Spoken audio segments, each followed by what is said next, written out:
Good evening, ladies and gentlemen. Welcome to the NASCAR week. Darian with the faces every time. What do you just? Hey, hello, guys. You outdo yourself every single week. Welcome everyone to the final podcast episode of 2021. It's been a journey. The championship is now behind us in our rearview mirror, so to speak. We're going to be talking all things Phoenix, trucks, that crazy Xfinity finish, the Cup race, of course. We're going to look ahead to 2022 a little bit as well at the end of this episode, but it's going to be a fantastic show. Thank you, everyone, for joining us. I'm Eric, of course. This is my channel. I'm joined this week by our usual panel. We've got Darian over here, Black Flags Matter. Down this way, you've got Jarrett Lundberg, a.k.a. the Iceberg, and you got Danny B from Danny B Talks right below me, right below everyone, I think, on their screen, right? Yeah, thank you, everyone, for tuning in.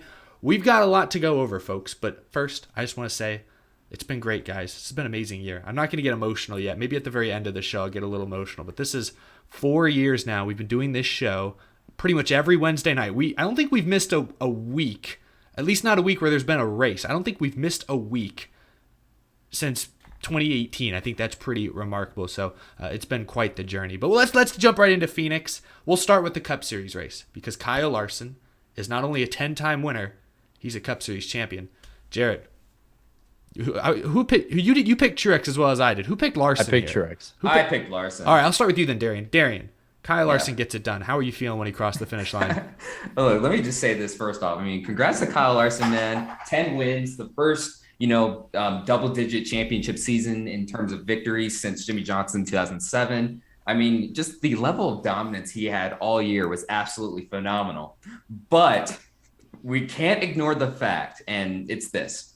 If that caution for David Starr didn't happen, the fan base would have revolted because Truex would have won. And after looking at the final, at the final non-playoff standings, he was the eighth and stuff, and it would have started this whole debate over again. Should we have playoffs? Blah blah blah. But luckily that happened, and Kyle Larson's team basically saved him, got him, the much-needed track position in P1, which that was honestly one of the greatest NASCAR pit stops I've ever seen. One of the most clutch pit stops, as a matter of fact. And one of the final pit stops with 5 lug nuts. I think they said it was an 11.8 second stop. 11.8. I'm wanting to say this.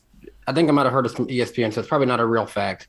But they might have said something on SportsCenter that it was the fastest pit stop of the entire season. I doubt that's true. I think they said it was like tied for the fastest, or maybe the second fastest stop by Larson's team this year. I've seen like 11.6 and 11.7 stops before, so I know you can. It's physically possible to go faster than 11.8, but not easily. Like, Jarrett, what do you think Larson winning?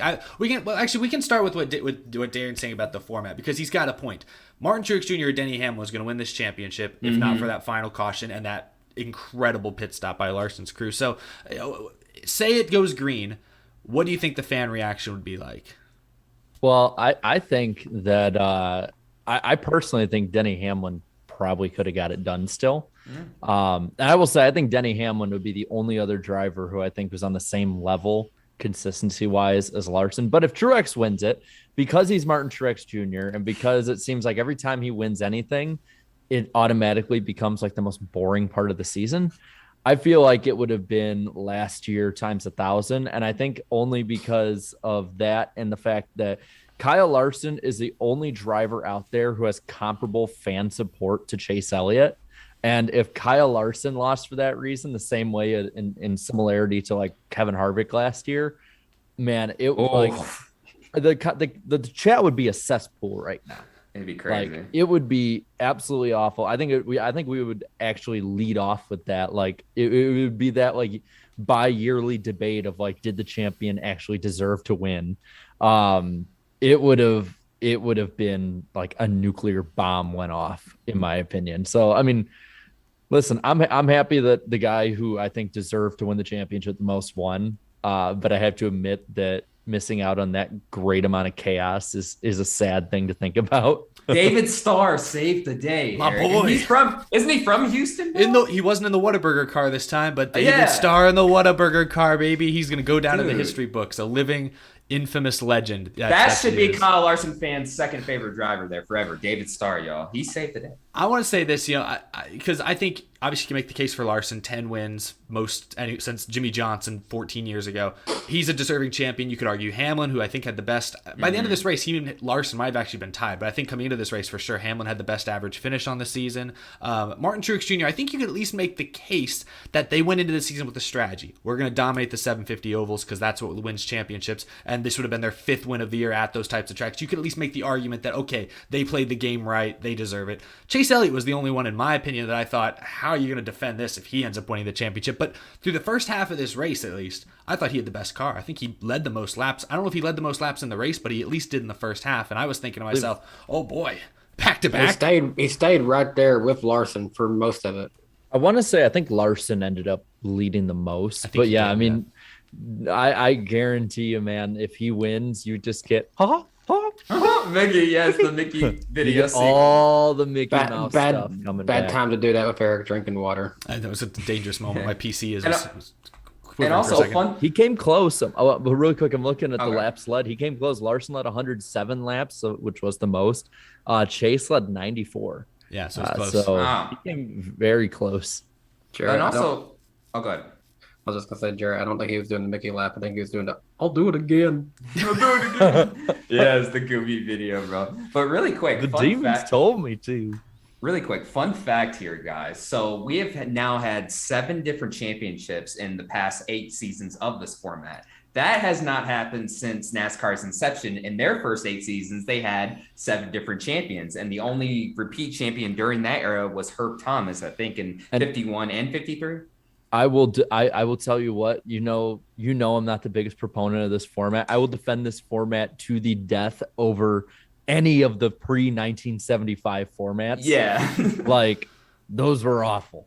Yeah, I just want to put that out right now. Like when I went back and looked at those, I was like, man, what we have right now, like fans can argue to be on the level of the Winston Cup one if they want to argue legitimacy and all those arguments, compared to like there's literally a format that like awarded points partially based off of how much you earned in a race money wise. Like, yeah. That makes no sense. Just telling you now, it could be worse. Yeah. Imagine that slap in the face. Hey, I know you only won $5,000, but you're also last place this year. But it's just funny to me. It's just like, well, it's not funny to me, but it's like, it's just interesting because like with this type of format, you know, like, does it set, you know, teams up for potential dynasties? Like, I really don't think so. You know, I mean, you have to be really, really good on the, you know, one particular race, you know, because it's one race that decides the championship now. So I don't know. I think I've made my peace that, you know, those days of like Johnson, Gordon, Earnhardt, Petty, you know, winning all the, you know, multiple championships, you know, within a decade. I feel like those days are basically over, you know? I think the conversation should focus to championship 4 appearances. I think we talked about it on the show last week. I know I did a video late last week about this topic, but if you look at the last, you know what, I guess 7-8 years now of a knockout round format, and the 2014 to 2016 version was not the same thing as what we have today. It was a much worse format in my opinion. But you look at that, you look at who's made the championship 4. Busch made it 5 straight years. Truex has made it 5 times. Harvick has made it 5 times. If you ask me who the 3 best drivers have been the last 7-8 years, I'd say those 3. So I will say in that respect, the championship format, the playoff format we have now, at least does, if you look at that metric, I think symbolize who the best drivers of a certain era was. But you're right. I don't think we're going to ever, as long as this format exists, see 7-time champions again. I think that will be unlikely. I don't think Elliott will do it. I don't think Larson will do it. Didn't we go like 2 or 3 straight years where it was always Busch, Truex, and Harvick somehow made it in the championship 4? Probably. I wouldn't surprise me. Logano and Hamlin have made it a few times. Sprinkle in a Keselowski or a Chase here and there, a Larson this year, or a Joey short track racing. Good times. But I do like how in this year's championship 4, you know, we saw 2 young drivers. You know what I mean? Like usually in years past, you see at least one, you know, every 2 or 3 years, something like that. Is Larson a young driver? His rookie year was 2014. He's in his 20s still. I mean, like he's still fairly young, man. I kind of can like when I think of like young drivers, I think of. This is gonna be a really weird litmus test, but just bear with me here. Oh, yeah. I think of if you go back 15 years, would at this age they be included in the Gillette Young Guns? And yes, Kyle Larson would be included in the Gillette Young Guns because he's in his 20s. There were guys that were like 35 in the Gillette They had Young Ryan Guns. Newman in there. Yeah. Ryan Newman was not young at that point. They were in their, they were still for the most part in their 20s, sometimes early 30s. I mean, we got to think of NASCAR's fan base here. Like, if you're in your 40s, you're a young gun to a lot of NASCAR fans. Because back then, like a young gun was like what, and they're like age 24 to like 28, something like that. I think Biffle was a young gun at one point. Wasn't he like 33 in his debut season? Like, oh, geez, it's crazy. Yeah, I would consider him young. I wouldn't consider Logano though at this point, because I think having that much tenure, even if you did come in at 18, is still like that has a lot of precedence with it of how people view you. It's just how old they're saying Logano is, what, 31 in the chat, I think they're saying. Yeah, sounds 31. Right. That's just it doesn't seem right that he's only 2 years older than Larson and he was racing in Cup for 5 more years. I know. Just goes to I want to put this out there because of what Jarrett just said. Logano is 31, Larson is 29. I just looked up in 2006, Jimmy Johnson was 31. Wow. Yeah. So to put that in perspective, it's not far-fetched to say, well, even I'm not going to say Logano. He'll probably win another championship, but it's not far-fetched to say that Larson couldn't tie or beat that record. It's just gonna be tough with this format. It all comes down to one race. If they ever move it back to Homestead, sure, but I'll give you that. But Larson is a driver who, in this format, has what it takes to do that. I can see it. An interesting stat, and I don't know why they didn't play on this on the broadcast as much, is that Larson is now officially the only driver since 2014 to win in the round of 16, the round of 12, the round of 8, and the final round. Wow. He's won half the races. So, I mean, bound to happen. I mean, geez. Crazy stuff. Well, and another odd thing to think about with how good he's been, and I don't want to turn this into just a giant, like, Kyle Larson is the greatest driver ever. I feel like we've seen that too much. Yeah, but I will say, like, the thing about that's crazy about this year is that Larson won 9 of his 10 wins in the last 22 races. Like, and that's what we got to remember. This season started off as one of the most competitive seasons ever. We went, 11 races, and we had 10 different winners or something like that? Yeah. I think Truex was the only repeat winner for a little while there. Yes, it was Truex, and then Bowman became the next one. Yeah. And then Larson. I mean, it could have been 11 wins this year, too. I mean, the Pocono one he almost had. Could have won Coda. Could have won Atlanta. I don't know. Could have won a bunch of things. Atlanta. Oh, my gosh. Yeah. He could have easily won 13 races. And on top of that, he finished first or second 16 times this year. He also won the All-Star race. And the one race designed for him to win, Dirt Bristol, he got crashed. That's right. He got wrecked early in the race. Looney69 leaves a super chat saying game over. Pretty much, for the rest of the competition. That's game over. Yeah. That's a pretty good game time. over. Yeah. Well, we've talked about Kyle Larson quite a bit. I'm sure he'll come up more, but I want to talk about early in the race. There was some fantastic racing. I know, Darian, you're a fan of Homestead. I think it sounds like you prefer Homestead be the championship. And so is IDK. IDK players. Well, he's from Miami. I get that. I get that completely. He loves it. Jarrett and Danny, I'm not entirely sure exactly where you land on this. I think Phoenix is an underrated track. I think it's had some stinkers in the recent years, specifically 2019 when they had high downforce. That was a mistake. It was never going to work. It didn't work. But Phoenix is a facility, and I was there this weekend. It's a championship facility. That town, I'll give Phoenix, the city of Phoenix, a lot of credit. They went all out. Giant Chase Elliott posters plastered on skyscrapers downtown. They had Goodyear tires stacked on different street corners with the race. Even the airports. The airport was decked out. Like, I'll give Phoenix, the track in the city, a lot of credit. They took advantage of having the championship weekend. They let everyone know it was there. So I think Phoenix is more than worthy of hosting the championship weekend for a time, for a few years here. And then at some point, Homestead's the best mile and a half in the Cup Series. I'd like to see Homestead return as the championship. Maybe a track like Darlington gets it at some point. I'm all for mixing it up, mixing it around, but I think Phoenix is getting a little more hate than it deserves. And early in this race, you saw some fantastic racing between the leaders that I thought, kind of justified that. I'll say that it's not as bad as it, like, the last couple of races have been better, so it's not as bad as it was when they announced Phoenix as the finale.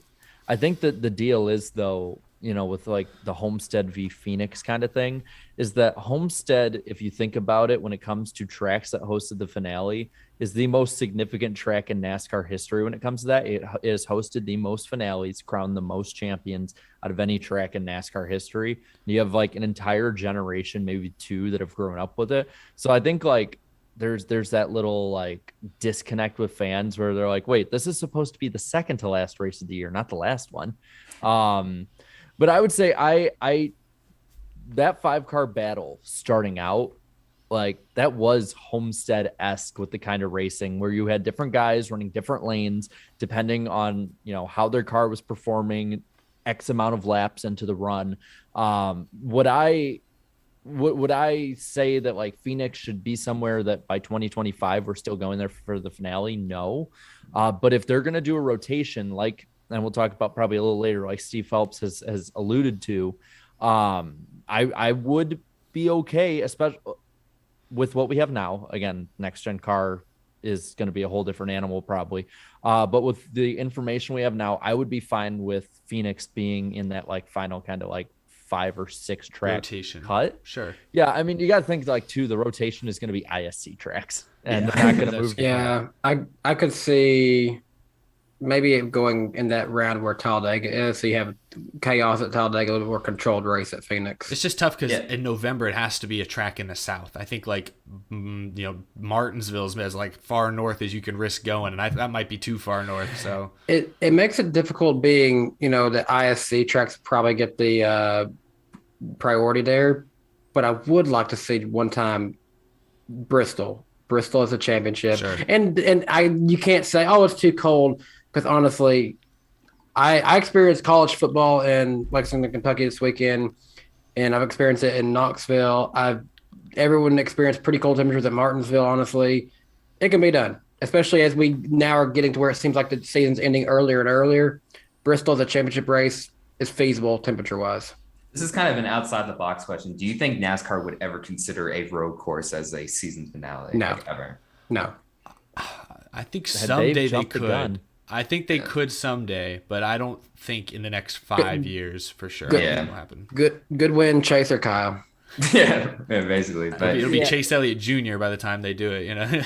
Yeah. The way I think about it is like road course racing would have to grow as a TV ratings commodity amongst fans to do that. And I just think also with what NASCAR, like I'm leaning like 90% no, but I'm leaving it open because NASCAR surprised me in the last couple of years. But it's just like, NASCAR is pushing for like just the way that they run races with stages and kind of promote stuff. They're kind of pushing for more kind of tracks that would promote, I won't say short runs, but not as much strategy based tracks, just straightforward tracks for the championship.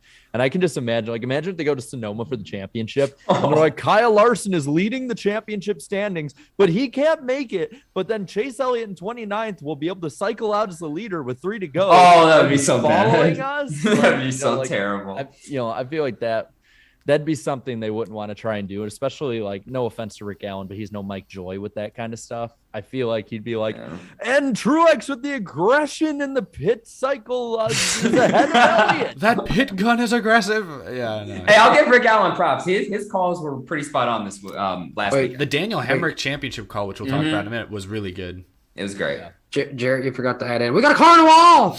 You're car on the wall. Oh, we got a car on the wall. We got a car in the dirt. Car everywhere. We got a car in the dirt.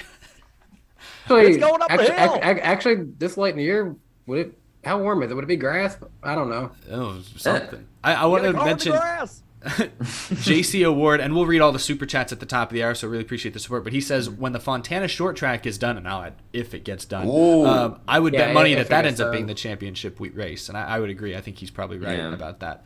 That's interesting you said that, because I would like to think that, I talked about Bristol. If ISC does move forward with those plans, that would be a good option to have something like Bristol in a bigger market for that. But We probably talk about this later, but there has been some rumblings that we don't know for sure if that's happening. Yeah. Don't know for sure. We'll talk about that in just a moment. Couple quick shout outs really quick. Eric Almirola ends his season finishing 6th. Cole Custer, he was impressive. He ran inside the top 10 most of the day. He ends up finishing 13th, which is all right. Justin Haley in the 77, that Peacock car. It was an interesting It looked nice. I liked it. He ends up 26. Just wanted to give a few shout outs. We like to do that every single week on this show. We also didn't hit on it too much. I know we dwelled on that David Starr caution, but Martin Truex Jr. had the lead because of that super timely Anthony Alfredo caution. Mm-hmm. I don't know. We don't have to get into it really, but I thought that was another key moment of the race that we should at least mention. That's really what gifted Truex the lead. It was really the story of Hendrick car is good on short runs, Gibbs car is good on the long runs, and it ended ultimately with a mostly short run, which allowed Larson with the track position to hold on to the lead. Talking about the TV ratings, there's some good news here. We'll get to the poll, the famous Iceberg poll, in just a moment. But Phoenix Championship got a 1.95 rating on NBC, 3.214 million viewers, which is up 6% from last year when they got just over 3 million viewers. This is the most watched Phoenix fall race in the last 3 years. So some pretty decent, solid numbers. The best in the post-Dale Jr. era, the ADJ era, the after Dale Jr. era, if you will. But decent stuff. Yeah, I mean, flat or up slightly, I think that's overall a pretty solid number. Wouldn't y'all agree? That's awesome. That's awesome. Yeah, and we'll bring it up in the lightning round. There's actually a lot of good TV news, surprisingly. Awesome. Well, Darian, you know what time it is. We got to hear what our fans think. It's time for the poll, the famous Iceberg poll on the NASCAR Weekly Podcast. And I can finally ask it this time. Jarrett, do we have a new poll record? Yes, we do. It's a new poll record! Oh my God. Let's go! All my Great meters way to just end out the peaked. year. Everything's flashing red. Oh my God. Jarrett, what is the new poll record? Well, I just want to say that the previous poll record was the 2021 Coke 600 was 17.7K. Well, we shattered that one. 18.3 thousand people voted for the finale this year. That's crazy. Most out of anybody. I'm trying to scroll down to all my Phoenix numbers here so I can kind of tell you where it ranks among all the other ones. I'm going to tell you now, people like this race. 54% of people said this was a great race. Wow. After that, 29% said it was good for a net positivity at 83%, which is the highest rated Phoenix race ever on the poll. 11% of you said average, 3% below average, 4% said bad, which means 7% negativity. And look at what people said. The first one here, I got it on my phone, so I'm just going to look down while I do this. The number one comment says from the black hole guy, says Kyle Larson doesn't care about NASCAR. He shows no emotion. Kyle was literally in tears during the cool down lap. I never want to see comments like that again. Congratulations to Kyle Larson on a well-fought and well-deserved championship. Did you hear, sorry to sidetrack, but I'm curious what Darian thinks about this. I'm really curious to hear what David Land would think about this. But somebody asked him, it might have been Jeff Gluck, might have been Bob Pocker. I think it was Bob Pockers. Would you rather race an F1 race or the Indy 500? And Kyle Larson was like, I don't know. I feel like that seems like an obvious answer. Indy 500, right? Yeah, I mean, over just any F1 race? Yeah, I mean, I don't know. It's just like, I mean, he's not going to win the F1 race. He has a shot at winning the Indy 500. I know, but some people have different preferences, I guess. For American open wheel racing, like most every 500. Most everyone I'm hearing, I've heard from has said all Larson can do to kind of cement his place as one of the greatest drivers of all time is, first of all, compete in Indy 500, but try to win it, or of course. Winning the Daytona 500 would be good, but let's be real. I think he's more likely to win 8500 as a Daytona 500 with his luck and super speedway. So basically, but basically, my point was some people just have different preferences. Larson. You see F1. It's worldwide, global racing and stuff. Only 20 races a year. I can understand why he would consider There's that. There's only one Indy 500. Yeah, that's what I'm saying. That's my point. It's the freaking Indy 500. If you win that race, you're set for life. What year was it when Kurt Busch did it? 2014. Okay, if 2014 Kurt Busch driving for SHR can do it, he got a top 10 by the way. That was also because Dodge was originally going to set up a team, I think, with Andretti in NASCAR, and they had already set that up, I think, in advance or something, something like that. Like that, I think that's why they set that deal up. But we can kind of probably talk about that in a bit. I want to get to this fact here from Mars07. He left a comment here. Said top 10 craziest facts in 2021 NASCAR edition. Uh-oh. Number 1. Oh, yeah. Elliott only won at new tracks and only tracks with the word America in it. Yep. Oh, wow. That is, hey, that's a fact. Claudia only read me that one. She said she was looking forward to seeing our reactions to this one. Number 2. Eric Almirola is the only SHR driver to win this year. Mm-hmm. Yeah, in bad any season. series. Bad series. Yeah, bad season Stewart-Haas Racing 2021. Wait, how many wins did SHR have last year between Briscoe, Harvick? They had like close to 20 wins. It's close to 20. All right, so number 3. Even with 11 wins, the 54 in the Xfinity Series did not win the Owners' Championship. Oh, yeah, it's 22. Oh, right. Well, they had Ty Dillon hold him down some. So. All right. Jesus. Brutal. Number 4, Daniel Hemric got his first career win and first career championship in the same race. All right. Yeah. Number 5, Josh Bilicki is officially the first ever RWR driver in NASCAR to run a full season. Wow. Number Took him this 6, long. And did you see he completed more laps than like Kyle Busch and several like Ryan top Blaney. contenders? Yeah. He kept the car on track. Wait a That's minute. rare Wait a for minute. Rick Ware. Oh, and this means that, oh gosh, that means he had a top 10 because I know another fun fact.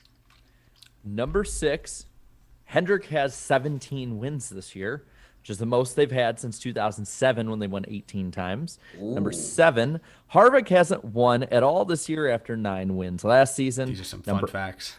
Number 8, Martin Truex Jr. only won at tracks that were 1 1/3 miles or shorter this year. That's why he was my pick. Pit crew, damn it. Number 9, the numbers 2, 16, and 18 were the only numbers in NASCAR to win in all 3 of the top divisions. Oh yeah, Allmendinger won a cup race. I'm like, who Yeah. won the 16? Yeah, no. Jeez, all right. You missed Biffle? We were there. I bro. literally, my head went to Biffle. I was like, it's been a while. And then number 10, Quinn Houff still lives up to his glory. Oh, no, what? That's not a fun bro. fact. That's not Dark fun. bro. No. To further put into that, I saw this from, oh gosh, I cannot remember his name. He works for CBS covering NASCAR. There were 31 full-time cars this season. No. 30 of them got at least one top 10. Any guess as to who number 31 and did not is? Good old Quinn Houff, y'all. Yeah.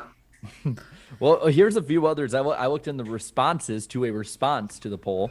gosh. And one of them is, this is Harvick's first winless season in 12 years, since 2009, when he was in the 29 Shell Pennzoil Chevy at Richard Childress Racing. Let's see what else. I'm trying to see if anyone has any other really good ones on here. I must have missed him winning in 2010 it was the McMurray one. That's what it was. Yeah. Yeah, that's it for those ones. Let's go back to the comments, just to our comment. All right. Let's see. Mr. NASCAR JG24 says, people, this is the most competitive era in NASCAR ever. Kyle Larson wins the championship. Go burr. Basically. Wow. It started off that way. It Man. really did. Like, we were questioning around still the 600 if we'd have 16 winners. And it still is, because aside from Larson, you had Bowman and Truex tied for 4 wins at second. He's destroyed the field this year. Let's see. I'm trying to find people who haven't commented on here before. I'm trying to find the ones that I already had picked out beforehand that have disappeared. Oh, Tank Slapper, I know we've used his before, says that was one of the longest burnouts I've ever seen. It was. I And thought then he was going to also- make it all the way around the mean- track. That was a 0.75 mile burnout. It would have made it around Richmond. I mean, that's the last Gen 6. You don't need to destroy that thing. But also, too, championship flag bus, Kyle Larson. He basically burned out his own flag. I thought Tyler Reddick had it bad in 2018, and then that happened. Here's one from one of our longtime viewers here, MVR owner. Says, I'm sorry Denny delivers, but Denny Hamlin is NASCAR's equivalent to the 1990 to 1993 Buffalo Bills. They both make it to the championship and lose in heartbreaking ways every year. Dude, that's true at this point. I mean, like, dude, Hamlin had all the freaking momentum like heading into the playoffs. Like all of a sudden, the Twitter issues, I won't get too much into that. All of a sudden he freaking starts winning again and then makes it to the championship 4, goes on a freaking Twitter rant after, the whole Martinsville fiasco and still comes up short, bro. It's just, come on, man. I honestly think part of it that his mind wasn't right after Martinsville. I guess not. I mean, like, look, to be fair, though, I mean, like, him and Truex qualified outside of the top 10, but we're still able to, get their cars up there. It's worth pointing out that then during last week's show, we found out he was partying with a fellow naked men. I don't know. Who is that old man, y'all? That's right. Yeah, who's that old dude, yo? In defense of Hamlin, if that race goes green, he probably passes Truex for the championship. Let's be honest for a second here. He was good. I don't think he had the car. He didn't have the track position Larson had. That was the thing we glossed over. The Joe Gibbs pit crews let them down numerous times throughout the day. Let their drivers down. That was really the big story of the day.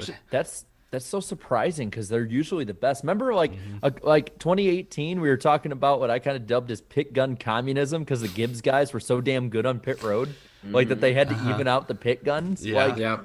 Even Kevin Harvick complained about it. Yeah, Kevin Harvick complains about everything. Yeah. And it sounds like, I don't know, kind of based on what Kyle Busch said at the end of the pit stops, we could see a big change up in their pit crew lineups next year. So it sounded like perhaps something, but what other comments do we have, Jarrett?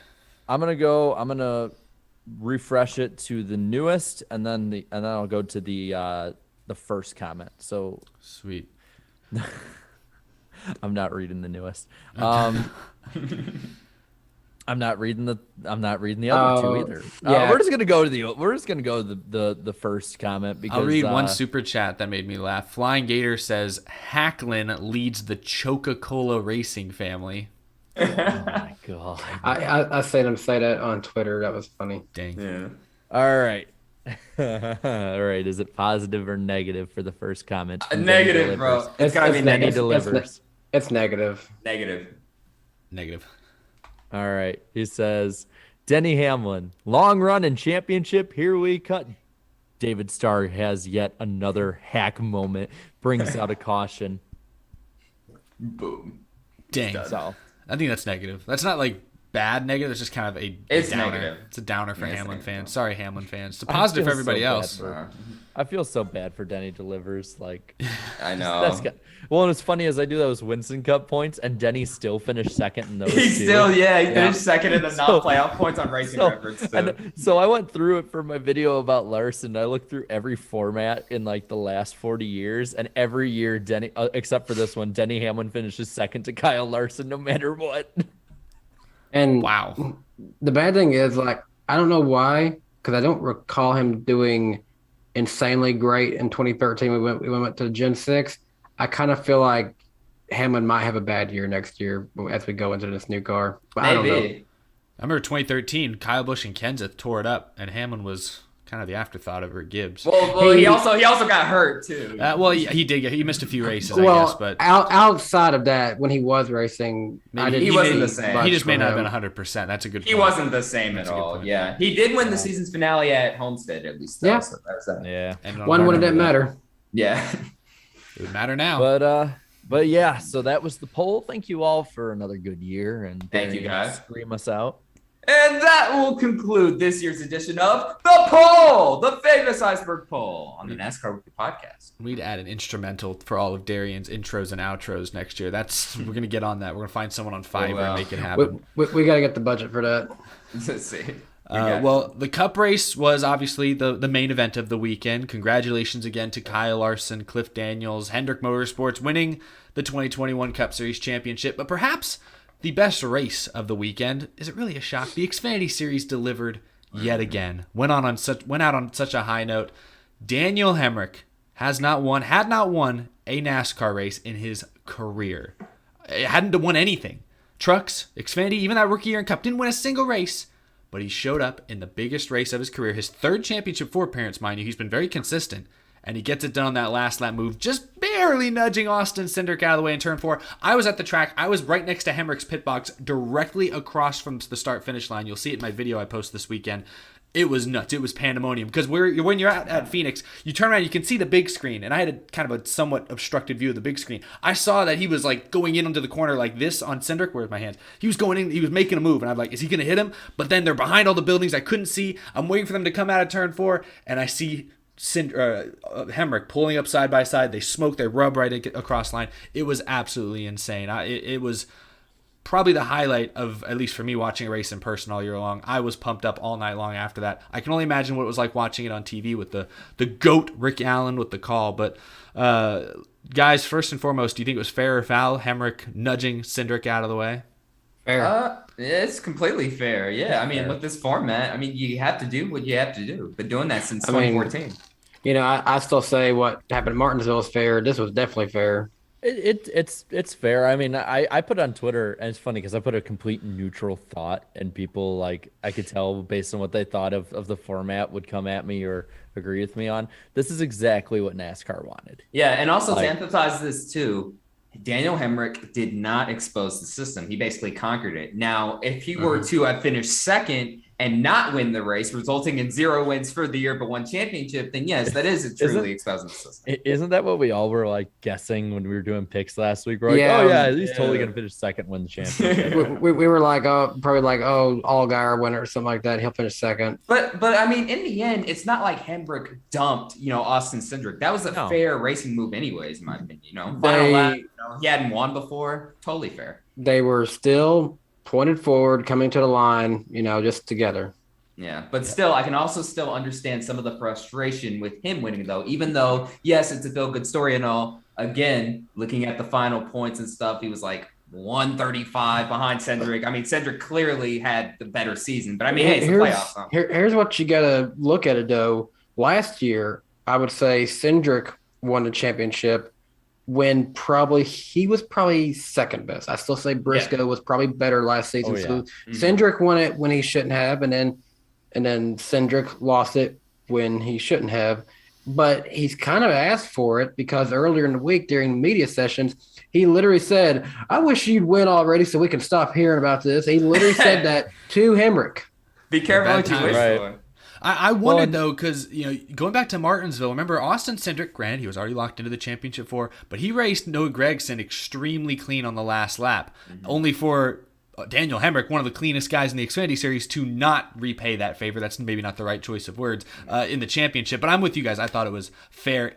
When you first watched it live on TV, it's unclear if he even touched him at first. It was not entirely sure if he bumped. Obviously, they rubbed as they got across the line, but it was unclear at first if he even touched him. So it was it was the smoothest, the silkiest, smoothest of bump and runs. What were you going to say, Jarrett? Sorry about that. I pretty much was going to start adding on to more about that. I would. How do I put this? So like we talk about like the stuff with the system and everything like that. Like Austin Cindric had the best season overall. And I think this is why, kind of to what you were talking about earlier, Eric, about counting Final Four appearances more than championships. Because let's be real, like I know it's a great story, but you're not going to convince me that Daniel Hemric just was the best. No. I deserve to be crowned as the best driver this past year. The same way that like last year's Cindric. I mean, it's a good story, and I'm glad he won. And I'll tell you what, it felt good to watch a backflip in NASCAR again. It did. From the roof. Maybe nervous for a second. He had been waiting to do that for 6 years. Y'all. Yeah, he did it from the roof. Didn't Edwards usually just do it from the door? Yep. Mm-hmm. But I don't know. It's like, as someone like me who is like very iffy on the format, I did leave with a bit of a bad taste in my mouth, even though it was the fact that it was him made it better for me. Like it's a good story and all, but at the same time, I'm kind of just like, okay, I'm kind of blasé about it. And man, kind of the same way that I was about Reddick's first championship. So if Hemric goes out there and just like goes scorched earth on the field next year, the way Reddick did the following year, you'll feel better about it. I'll feel better retroactively. About it. And there's a chance that he could, because honestly, seeing the kind of year that Allmendinger had in college equipment, it's possible. But also, too, another fun fact about this, Daniel Hemric joins in a very exclusive club. 1 career win and also 1 championship. he joins Bill Rexford, the 1950 That's champion. right. Yeah, so 1 career win and 1 championship, y'all. So only 2. But Bill's championship was in technically what is the Cup Series. So this is the first time for Xfinity Series level. Right. Yeah, exactly.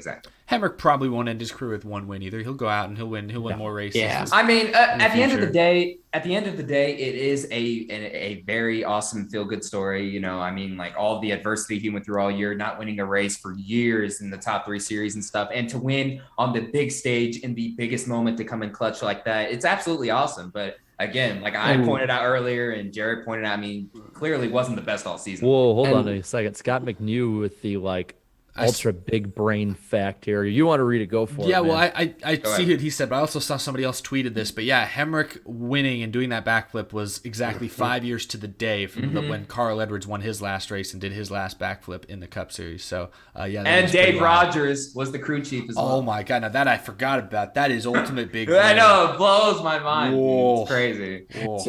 It's kind of funny to think about this randomly here. The last time that we had NASCAR award ceremonies, because last year basically didn't happen because of COVID. So the last time it happened 2 years ago here in Nashville.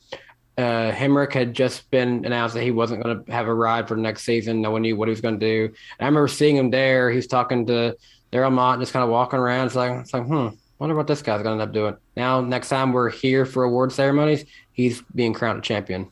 Yeah, it's pretty crazy, pretty nuts. Well, obviously the final lap was all about Cindric versus Hemric, but Noah Gragson put on a show late in this race. You know, he lost track position. He was on a variable strategy at different points in the race, trying to play catch up, but he was an animal on those restarts. So, you know, Gragson came up just a little bit short. Allmendinger was the one playoff, one championship Ford driver that just never really seemed to have it. I don't know if that surprised you guys at all, but at least Noah Gragson, as he's prone to do, he slapped the wall late in the race. He put on a show. He went down swinging, you know. Yeah. Yeah. He's got a lot of heart, man, on the racetrack. I'll give him that. You can say whatever you want about him, but the thing about Noah Gragson is he will put his heart on his sleeve no matter what, whether it's in the car, outside of it. I mean, the dude literally dropped an F-bomb on national television because of that same reason. And when I saw him hit the wall, I'm like, you know what? Because I wanted him to win. I wanted to see Noah Gragson get the championship this year, as much as I just went on that spiel against Hemric. It's fun watching somebody who's the villain like that, because he is, just come through there and like make bonsai moves to basically prove the whole world wrong. But I was content after that, being like, you know what, he didn't have the car, he gave it his all, we're good. Yeah. It was a fitting end. Some other shout outs. I know we're hard on this guy, but Riley Herbst finished 4th, solid top 5 finish for Riley. Yeah, just wanted to give him a bad. shout out. And Michael Annett in his final career Xfinity Series race, it sounds like perhaps finishes 11th. So not bad, not great. Dylan Lupton finished 15th as well. Just fun fact, just wanted to throw that out. We're throwing out a lot of fun facts tonight. The random facts, out of left field facts is what we should rather call it. But real quick, talking about the Xfinity Series TV ratings, 0.6 rating. This race was on, I believe this was on NBCSN, the final NASCAR race on NBCSN. Next year, everything moves to USA. Just over 1 million viewers, 1.013 million viewers, which was actually up 4% from last year's Xfinity finale as well. So pretty solid numbers for both the Cup and Xfinity race championship races this weekend. That brings us to, we always work in reverse order, so this brings us now to Friday night's Truck Series race. Now, I was getting on a plane late Friday night to go to Phoenix, so I was not there for this race, but I watched this entire race on my phone in the airport, in this little like pizza bar restaurant. I had a pizza over here, had my laptop here on the terrible airport Wi-Fi to have Twitter and stuff pulled up. I had the race going on my phone. It was a beautiful viewing experience, and what I saw shocked me. Poor John Hunter Nemechek goes a lap down on lap 1 in what turns out to be the cleanest Truck Series race of the entire season. So congrats to Ben Rhodes. We can talk about that in a second. But guys, Danny, poor John Hunter Nemechek, man, bad luck. I mean, right? Is it bad luck? It's horrible. Look, we weren't able to watch it, but I was listening to it as we were driving up to Lexington, Kentucky. And when Claudia told me, "Oh my gosh, it's John Hunter Nemechek, he blew a tire," and I was like, "Oh well, the caution come out, right?" No, caution didn't come out. Oh, he's done. He's done. I knew he was done. He went 2 laps down at one point. We literally, so like I ended up for some people might ask, I ended up not going to Phoenix just for some reasons and stuff, like nothing serious, but I was out to dinner for my dad's birthday and we had it up like at the table on my phone, and me and like a few others in my family are watching, and John Hunter Nemechek immediately, like with a flat tire, no caution. And we're just like, are you serious? Like all of us, because whole family's NASCAR fans. And so it's like, are you serious? After like the year he's had, like this ends it.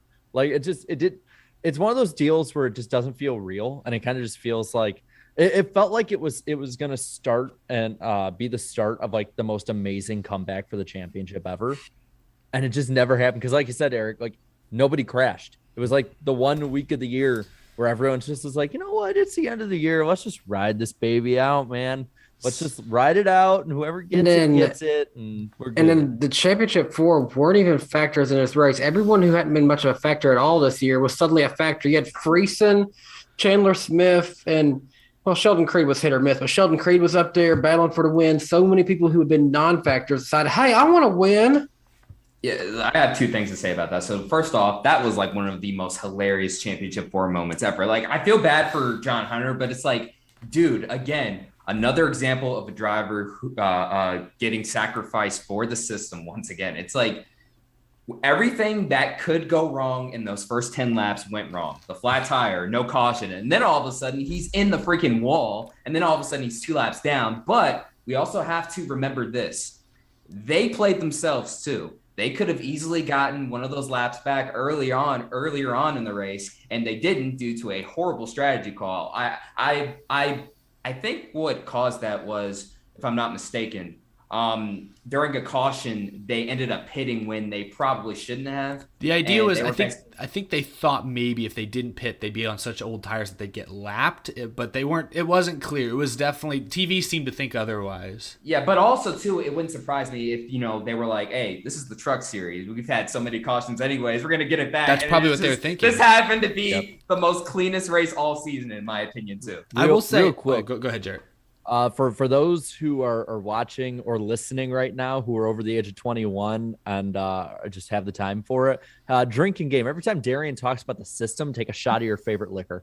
You got to talk about it. We need to put a disclaimer or something on this, Jared. Someone's going to sue us. You must be 21, and we are not responsible for any of the bad decisions that you make because of our ineptitude of telling you this. Oh my God! There's our disclaimer. What a waiver! That's impressive. I wanted to say, speaking of playing themselves, though, Darian, I will say this: John Hunter Nemechek, they screwed it in qualifying. I don't know what happened. They were bad in qualifying. That's why they were back in that traffic with all the Neanderthals back there in the mid pack of the Truck Series, just crushing into each other, pounding rocks into each other's skulls. It was.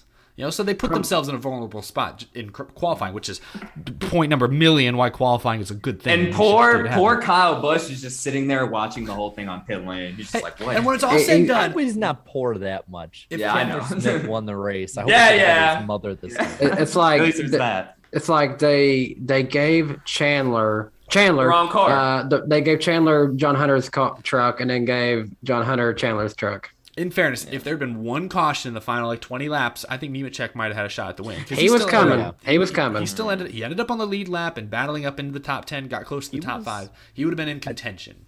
I want to say, definitely out of the championship 4, but I want to say even on the track, he was once he got out of lap traffic and had clean racetrack compared to the leader in clean racetrack, was the fastest truck in the field. He was coming. He was hauling the mail. He finished what, 8th in this race? 7th or 8th, yeah. I think 8th. Yeah, 8th sounds right. But also, talking about the other championship 4 drivers, I mean, Zane Smith with 2 whole top 5s all season almost won the championship. That would have been exposing the system right there. The Truck Series Final 4 in general was the weakest of the weekend. No Todd Gillen, no Sheldon Creed because of all the shenanigans. But Ben Rhodes, though, he was consistent all season. He deserved to be there. I think outside of Nemechek, he was probably the most deserving of the championship because he did, kind of like Hamlin in the Cup Series, he had a better average finish than Nemechek did all regular season, or all season long. One thing that I've started thinking about, I'm not surprised that it was this way because if out of any of the series, this is the one where we are most likely to see something like this. There's a series with the fewest amount of races, the fewest amount of playoff spots.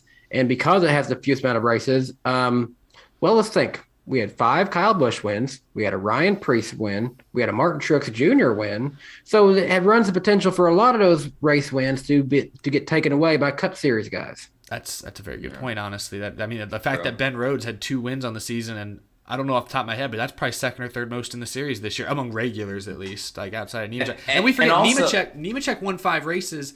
He won 0 since June. It'd been since June since he won a race, so he'd been still good, but not as good the second half of this year. And go ahead. Sorry. I was just gonna say it's kind of like Ross Chastain back in 2019. Got those 4 or 5 wins, and then ultimately just wasn't ready for the championship race.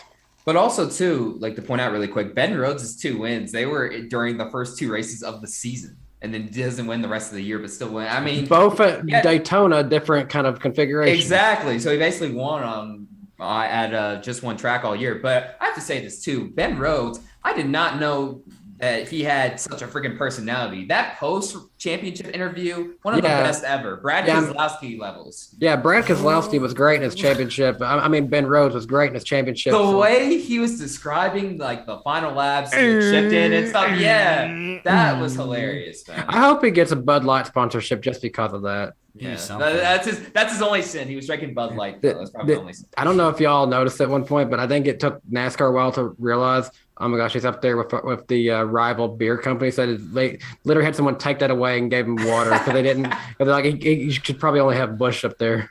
Yeah, true. I didn't even think about that. Yeah, that's a good point. That's funny. Aren't they all owned by Anheuser-Busch though? Aren't they still owned by the same? Yeah, same thing. I mean, different brands, so it's still kind of. I'm not a beer connoisseur, so I keep forgetting that. See, yeah, but it's basically water anyway. Yeah, Bud Light's like one of the most crappiest beers ever, though, and I'm not even like a drinker. It's water. I mean, it's literally just water with like a tinge of alcohol. Well, Ben Rhodes went swimming. They should have put a disclaimer over that press conference. He might be a lightweight if he got that drunk off Bud Light.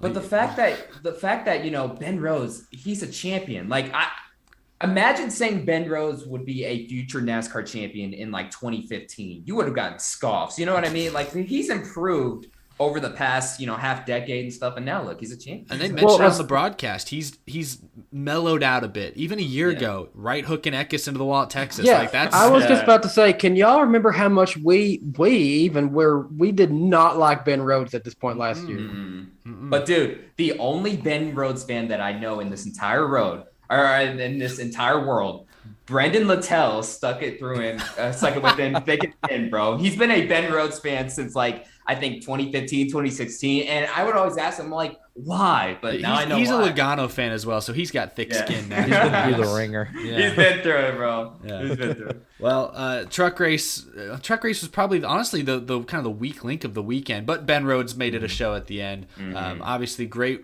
great weekend of racing. I thought overall this championship weekend was very enjoyable. It sounds like the TV ratings were pretty good across the board for the truck race. They had a 0.3 rating and 473,000 viewers on FS1, but overall for this season they averaged 594,000 viewers per race, which is a 16% increase from last year and a 13% increase from 2019. So the Truck Series across this entire season with a pretty big boost. Is that the Haley Deegan effect? I saw she finished 17th this weekend. She was disappointing this year. Yeah, only one top 10 all season, correct? Well, that sounds right. I get that like a lot of people have said her equipment wasn't up to snuff compared to what it she could be running, but at the same time you kind of expect her to run in the top 10 at least like a couple times here and there. I mean, you see people like all the time who don't belong in the top 10 jump up there.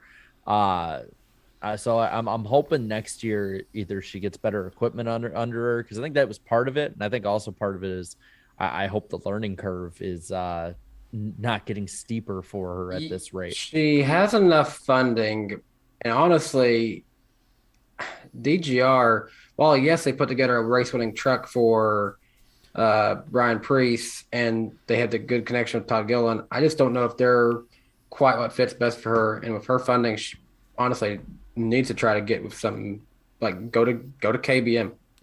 She was in the Toyota system. She bailed on them for Ford. Got herself to blame. Like she needs to get out of the Ford program, in my opinion. That's just me.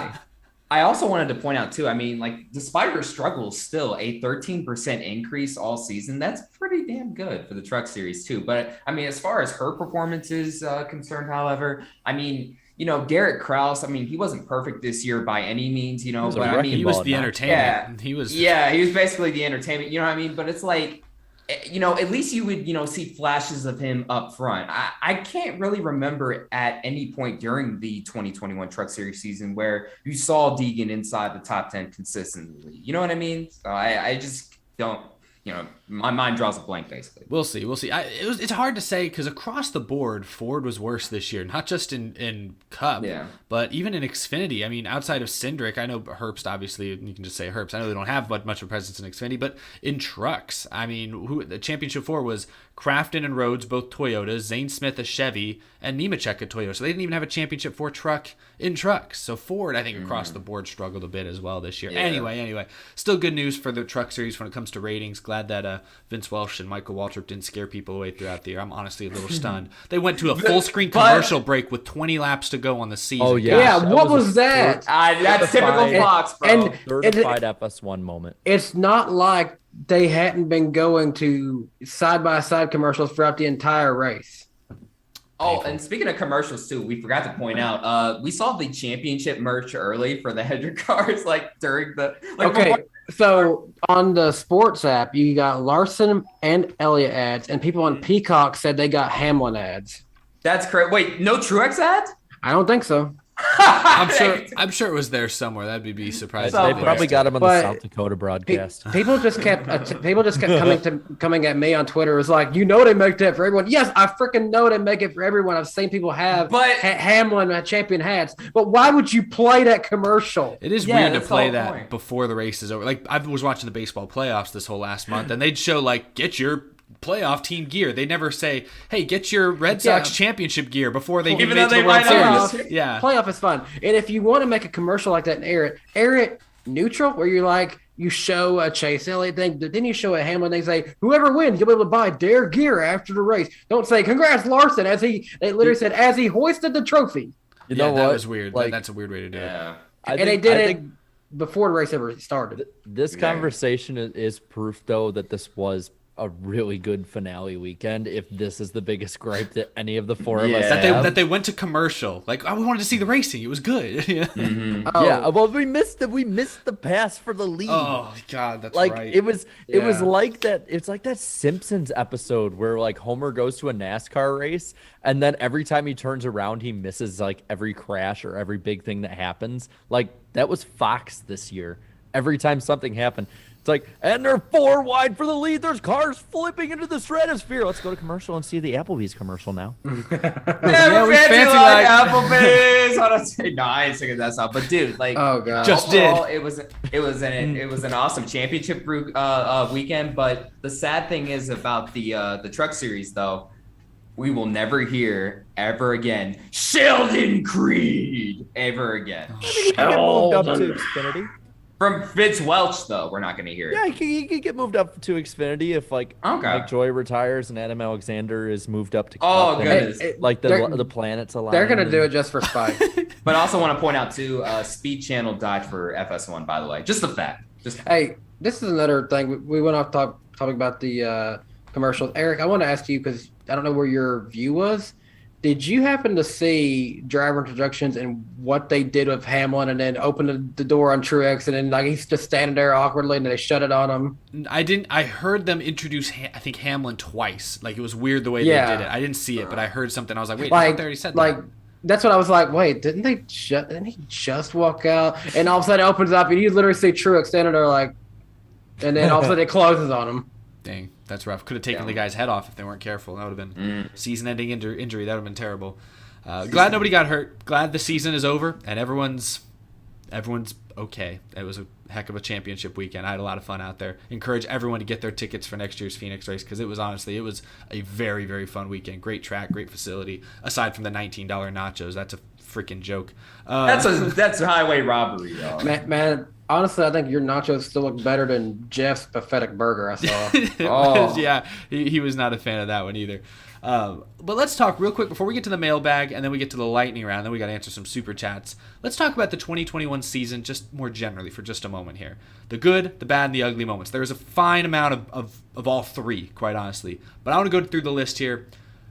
Darian, start with you. I'll put you on the spot. What do you think was the best race or just your favorite race of the season?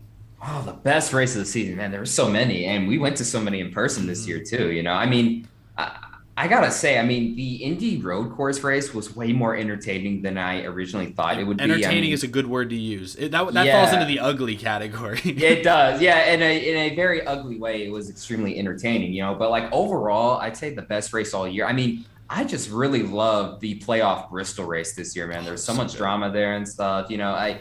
I mean, like I say that was the best race, but like it's so hard because I feel like there was quite a few this year, though. Yeah.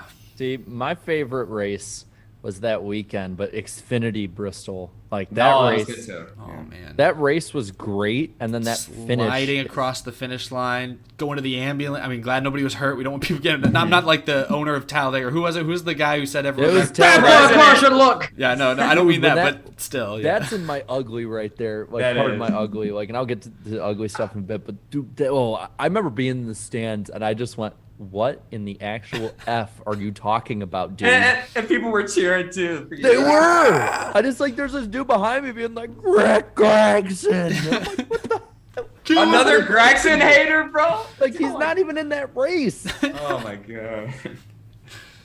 So, what about you, Danny? What was your favorite race of the year if you had to pick one? Favorite race of the year to watch. I loved the drama. I loved the energy of everything with the Martinsville Fall race. But my favorite race that I was actually there for in person this year, I kind of got to give it to Atlanta. I really enjoyed the Atlanta race, actually. The spring race or The fall one that I was at. With Kurt. Because it was a really good battle. And that moment of Ross kind of making it work to get Ganassi their last win.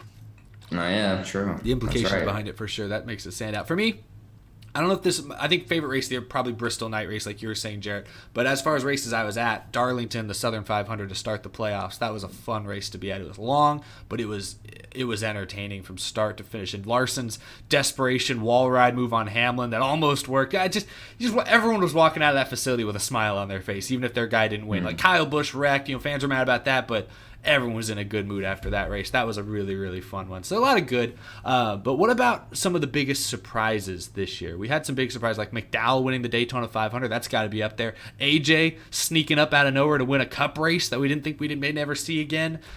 Coda with all the rain and chaos there. Like guys, The rain slapping us in the face. that was a Jeez. shock. I hadn't felt that. I lived in Texas my whole life, and I haven't been pelted by rain like that in a long, long time. So I'll go in the same order. Darian, biggest surprise of the year, if you got any. I mean, the start of the year too. I mean, the 2021 Daytona 500 is obviously one of the worst Daytona 500s of all time, but the ending made it, memorable with, McDowell scoring his first career win, that being in the Great American Race. And then, like you also just said too, AJ Allmendinger too, winning, a shocker win in the Cup Series too. By the way, getting Colleague Racing their first win before, Trackhouse and 2311 Racing at the time too. The other two, new powerhouse teams or, potentially future powerhouse teams.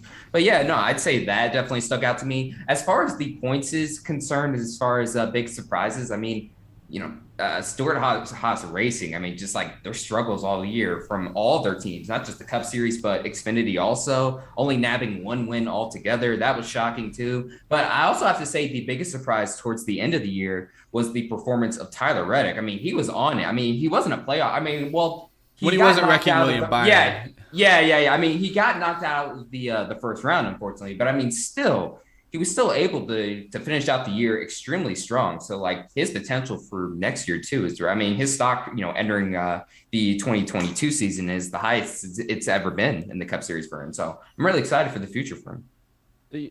I'd say my biggest surprise wasn't really like a moment. It was kind of just a span of about half the season, but Michael McDowell after Daytona legitimately running up front in the top 10. Like if people forget, like he was running in the top 5 off of speed at Homestead this year. And Homestead is one of the few tracks that is like immune to most of the problems of the 550 package. Like they were running up front at Homestead. They were running relatively well at tracks like Phoenix at different points. And I believe like halfway through the season, they were still in the top 16 in points. Maybe it was a little earlier than that, but they were in the top 16 in points off of how they ran. Like, That- if they hadn't won a race, they still would be in playoff contention through half the season. That team made it clear that they invested what they won back into their cars to have better equipment that year. Mhm. It showed. It really showed, and that's why I'm glad they're coming back for another go of it, like next year, because I want to see what they can do on an even playing field. As they should. They're very proud of what they accomplished. We were on our way back from South Carolina a few weeks back when NASCAR was heading to Kansas. We got passed by a few different haulers, including the 34 team. And on the side, on the back, they had on their Daytona 500 champ. They were proud of what they did. Loves travel stops across the country. I stopped at a lot of them this year. Had stickers on a lot of like the refrigerator areas. They with did. McDowell They on them, did. Yeah. It's like that's the crazy thing too, is like I don't know how many people, because we travel the country a bit more, I would say, than a lot of other people do, just going to races and stuff. But like I am so surprised that like Loves and Michael McDowell are like in the top probably 5, if not that top 10 for sure, of most sponsor engagement with a driver. Like they actually promote their driver at Loves everywhere. I saw McDowell at the Loves I go to in Wisconsin. I saw him down in Tennessee. I saw him in Virginia. I saw him in Texas. Like McDowell is everywhere. There's cardboard cutouts Mikey. of him next in the one near my school, like near my college. Like there's McDowell stuff everywhere, man. So like I give Loves credit, and I'm glad that it's paying off a bit. Side note on that, one of the more interesting things about this season is that this being 2021, every 10 years since 2001, we've seen first-time winners in the Daytona 500 every 10 years. 20 years ago was a guy named Michael. 10 years ago, a guy named Trevor. This year, a guy named Michael. So it's kind of an interesting pattern that we've now established for some reason. But also one of my other interesting things that happened this season, you talk about the kind of season that McDowell had after winning, the kind of season that Almirola had before finally winning at New Hampshire, and just what that meant for that team. And for that to be Stewart Haas's only win this season makes it even crazier. You got that, and then you got Chris Buescher showing absolute speed at Homestead at the beginning of the year, and then ultimately, didn't win that one, but never saw much after that. And same can be said for Daniel Suarez leading a lot at a dirt track. Yeah, that was one of the biggest surprises. I got good expectations for both Ross Chastain and Daniel Suarez next year. How can we forget Tate Fogelman winning a truck race? Yeah, that was so weird to see, man. That happened. I was like, who? What? Yeah, what? Really? How? Why? That was that whole weekend was a bit wild. I saw his Twitter. It only had like 1,000 followers, and I think now it has like 2,000. I think. I was like, oh, increase. Okay. Yeah, so at least it increased. Though. Plenty of surprises this season. Real quick, biggest disappointments of the year. I think that has to go towards SHR. SHR was a huge disappointment across the board, as Danny was just alluding to. I'm going to go bigger picture with this one. Biggest disappointment this year was NASCAR officiating. Like, it was absolutely atrocious. I mean, several mistakes. We can go back to the rainbow caution at the Daytona road course. We can go back to letting them race in the rain at New Hampshire. We were all at Danny's house watching that, and the reactions from everybody. And there was the horrible officiating the truck race at Charlotte when they didn't call a caution that caused even more of a wreck. Coda letting them race way too much in the rain. That's not hard to say. Just you can point, at 8 or 9 different instances of NASCAR putting their drivers in risky areas they didn't need to be in. So like NASCAR needs to clean up their officiating next year, because this year was like usually I'd say it's usually like B or so. They usually have a few bad calls, but it's not egregious. This year was like D-. Get rid of the tinted windows. Yeah. The tinted windows in New Hampshire. Oh, okay, it looks fine to me, y'all. I forgot they bookended both ends of the freaking New Hampshire race with horrible calls. Guys, it's Talladega. It's a little too dark out there. And also same with Talladega Xfinity. They were like, "Oh, it's too dark," and I'm like, "Man, I can see like way out in the distance pretty clearly. Like we have enough time for 3 laps." So in a way, bad officiating got Stewart Haas Racing their only win of the season. If it's just a regular race, they have 0 wins basically. Seatbelt was coming. He could have. It would have, could have, should have. He could have held off Bell, but they still won though. They still won. So at the end of the day, but still only one win compared to. I mean, I think they won over 20 races last year. You know, they won a lot. A lot.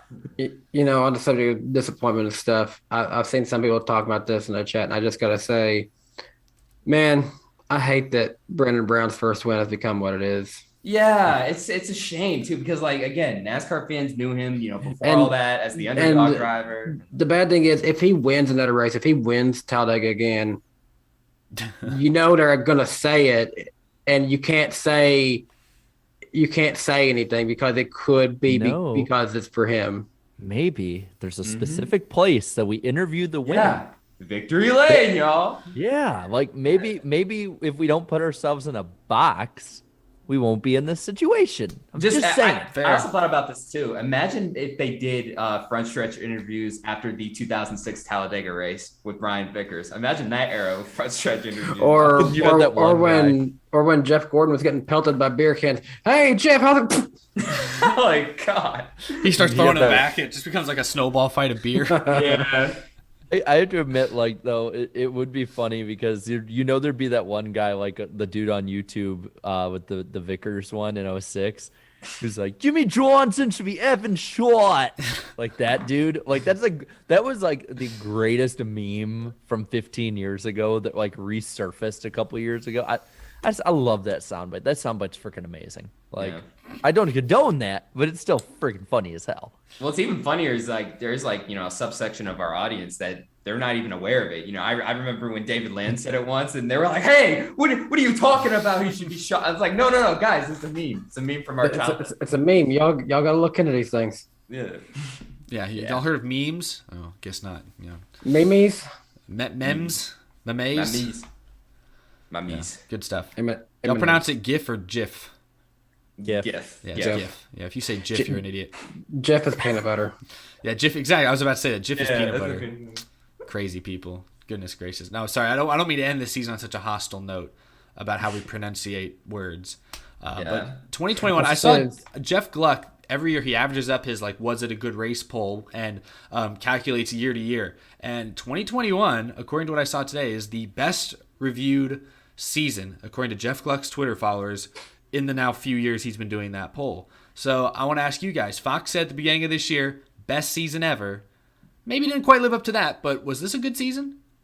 Yeah, it was a good season. I liked it. I mean, at first it was living up to the hype, with all the, number of different winners, but then Kyle Larson basically stole the show the rest of the season, But I mean, I'd say for the most part, it was awesome. And pretty cool. After last year, and it's hard to believe this year kind of started like last year, anything's better than last year. Yeah. Let's see. I always average out every race here, and so I have actually to the third decimal point my average ranking for each race. Wow. And I had it as a 7.079 season. So that ranks out because I started ranking what I thought of every race starting in 2018, and that is much higher than 2018 and 19 and a little bit higher than 2020. So it's a steady season increase. ever. I won't say it's the best season ever, but it was a solid one. And it was a lot better than I think a lot of fans gave it credit for. It's definitely one that we're going to remember for a long time, unlike, 2013 or a throwaway season like that. You know what I mean? Coming out of the pandemic, fans back in the stands, this sort of being kind of thought of as a gap year between the next, Gen 6 and the next gen era. It would have been so easy to just overlook the season, but kudos to NASCAR. They livened up the schedule, adding all those road courses, putting Darlington on the schedule twice. They did a lot of things that I think now that they've all happened, we maybe take them for granted, but I think NASCAR made some really good choices with the schedule this year that allowed for some great racing pretty much throughout the season. We didn't really hit any long ruts where there's 3, 4, 5 races in a row where you're like, oh gosh, I hate this stretch. Even Pocono, the doubleheader and that dramatic Larson blowing a tire finish, even Pocono had a memorable moment. If that's happening, it's a decent season. That's what I see it. We had more 750 races too. That's what I'm saying. By adding more Darlingtons, by adding more road courses, obviously you're going to have more 750 races. I think that's a boost as well. Because Darlington was pretty hot all season long. Darlington was great. But yeah, 2021 season was great. Second half of the show, as we're getting close to it now, we'll talk a little bit about our thoughts going forward into 2022. But first, we have the mailbag question to go through. This week's question comes from Chance. Thank you for sending us your question, Chance. And Chance asks, what's your favorite Gen 6 paint scheme, and what's one current Gen 6 driver who might bust in the next gen car? That's kind of a weird way to phrase it. Who might be a bust in the? You watch him on videos. I see. Nice. But he says enjoy the podcast. Thank you so much, Chance. But yeah, so first off, favorite paint scheme of the last 8 years, right? Yeah, 9, I think. Or 9, something like that. Whatever it is. I'll go first. Dale Jr.'s 2014 National Guard scheme, it's always going to hold a special place in my heart, not just because, he won the Daytona 500 and had a spectacular season that year, but I mean, it was overall, I think, the best National Guard scheme he had during his sponsorship time with them, in my opinion. But then as far as a Gen 6 driver who might bust in the, in the whole transition to the next gen car, it's so I don't know. It's like it's so hard to say just because it's a whole transition period. But it wouldn't necessarily surprise me if at this point in his career that Denny Hamlin's just like, yeah, all right, I'm just gonna ride around. I mean, how often do certain drivers get so many chances at the championship? So many championship 4 appearances. It has to do something to him at this point, right? Only time will tell. We'll see. For my favorite Gen 6 scheme, this is going to sound like an odd one as a Dale Jr. fan. I'm going to stick with Dale Jr. on it. But 2016 nationwide scheme, that little hybrid blue-gray ghost scheme. I like that. I always liked that one. I wish he could have raced the whole season in it. But I like that one. I think that's my favorite. I will add right now, though, granted, that was here a little bit before Joey Logano was at Team Penske, but he's raced it every single year, the Gen 6 era. That 22 scheme, just the scallop scheme, that 22, that's going to become an iconic scheme one day just because of its longevity. I just want to put that out there. As for somebody who I think would probably be a bust in the next gen, because I think he is an old man at heart and now is showing it to the world, and he is stuck in his ways. I'm probably going to regret saying this, but I'm going to say Kevin Harvick. I feel like Kevin Harvick is the type who's just going to be like, we didn't need to freaking change it at all. Screw this. I'm going home. Wait, why is there a 5th gear? Come on. It's not a bad thing to say. Yo, where's my rearview mirror at? What? I got to go. That's not old man screaming at the sky. Is this a touch screen? Stupid kids at their screens. He's got to get. I'm giving him too much credit. I'm making him sound like Keelan, come drive this thing. No, I'm making him sound like Clint Eastwood from Gran Torino. Like, where is it all? Well, I actually would agree with you. I feel like naturally we have to look at some of the veteran drivers who've been driving a certain type of car for a long period of time as maybe being the ones who have the most difficult time adjusting. So you look at Harvick, you look at Hamlin, you look at Truex, perhaps, maybe even a Keselowski. You just never know. So I'd lean that direction. But as far as best paint schemes of the Gen 6 era, you guys are picking your favorite driver, Dale Jr., so I'll go my favorite guy, Matt Kenseth. Any DeWalt car looked fantastic. Bell's DeWalt car, Jones's DeWalt cars, they've all looked those Husky cars, too, that he used to drive. Red, I don't have it in here, but that all red Husky car that I have the door from one of those cars in the room over there, that was so simple but so clean. But also the Sunny D car. I've got the Chevy version right here. I actually probably like the Ford Mustang version a little bit more, but the Sunny D cars, man. I've still never drank a Sunny D in my life, but they are. I have, and I'm Overrated. like 50-50 on them. Like, They're not doing a very good job of selling me on Sunny D. They just look really good. You've never drank it, but you just really like the car. I thought you good. I always thought that you love the drink, so you love the car. No, I've never had a Sunny D in my life. If he wins a race in that car, next time I see you, you come to our house. We're buying Sunny D for only you. if Chris or who drives this car. Stenhouse still drives. Only if Stenhouse wins it. No. Yes. I will not pollute my body with vitamin C. Hey, real quick, JC 1424 puts a good one. The Kyle Busch Stars and Stripes Skittle scheme was a really good one too. Yep, JC. Yep, you're right on the money with that one. Actually, that's a good, very good. Going to mine, I think mine's probably more recency bias, and it's not one of the Ally cars, even though I really like that one he ran at Nashville this year. Strangely, it's kind of a tie. Both Eric Jones paint schemes, the Armor All car and the Tide car that he ran at Bristol Dirt. I was wearing that shirt earlier today in my video. I should have worn it for the podcast if I'd known you liked it so much, Danny. I'm sorry. Those are both. I don't know. Something about beautiful. I'm a Tennessee guy, so I like orange stuff. So I like both of those cars. Matt Kenseth's Tide car that he ran like 5 times in 2017 nearly killed himself blowing that tire at Phoenix in it. That car was nutty, but it was memorable. I'll give him that. Kevin Harvick's Red Apple scheme was awesome. I like that one too. Yeah. And then Brad Keselowski also had like a red apple drink kind of car. It looked really good.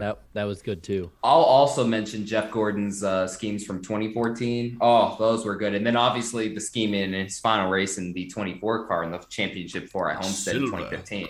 Yeah, that was cool too. Jimmy Johnson's 2017 Lowe's paint scheme, I really liked that one as well. I did. Yeah, I like that one a lot.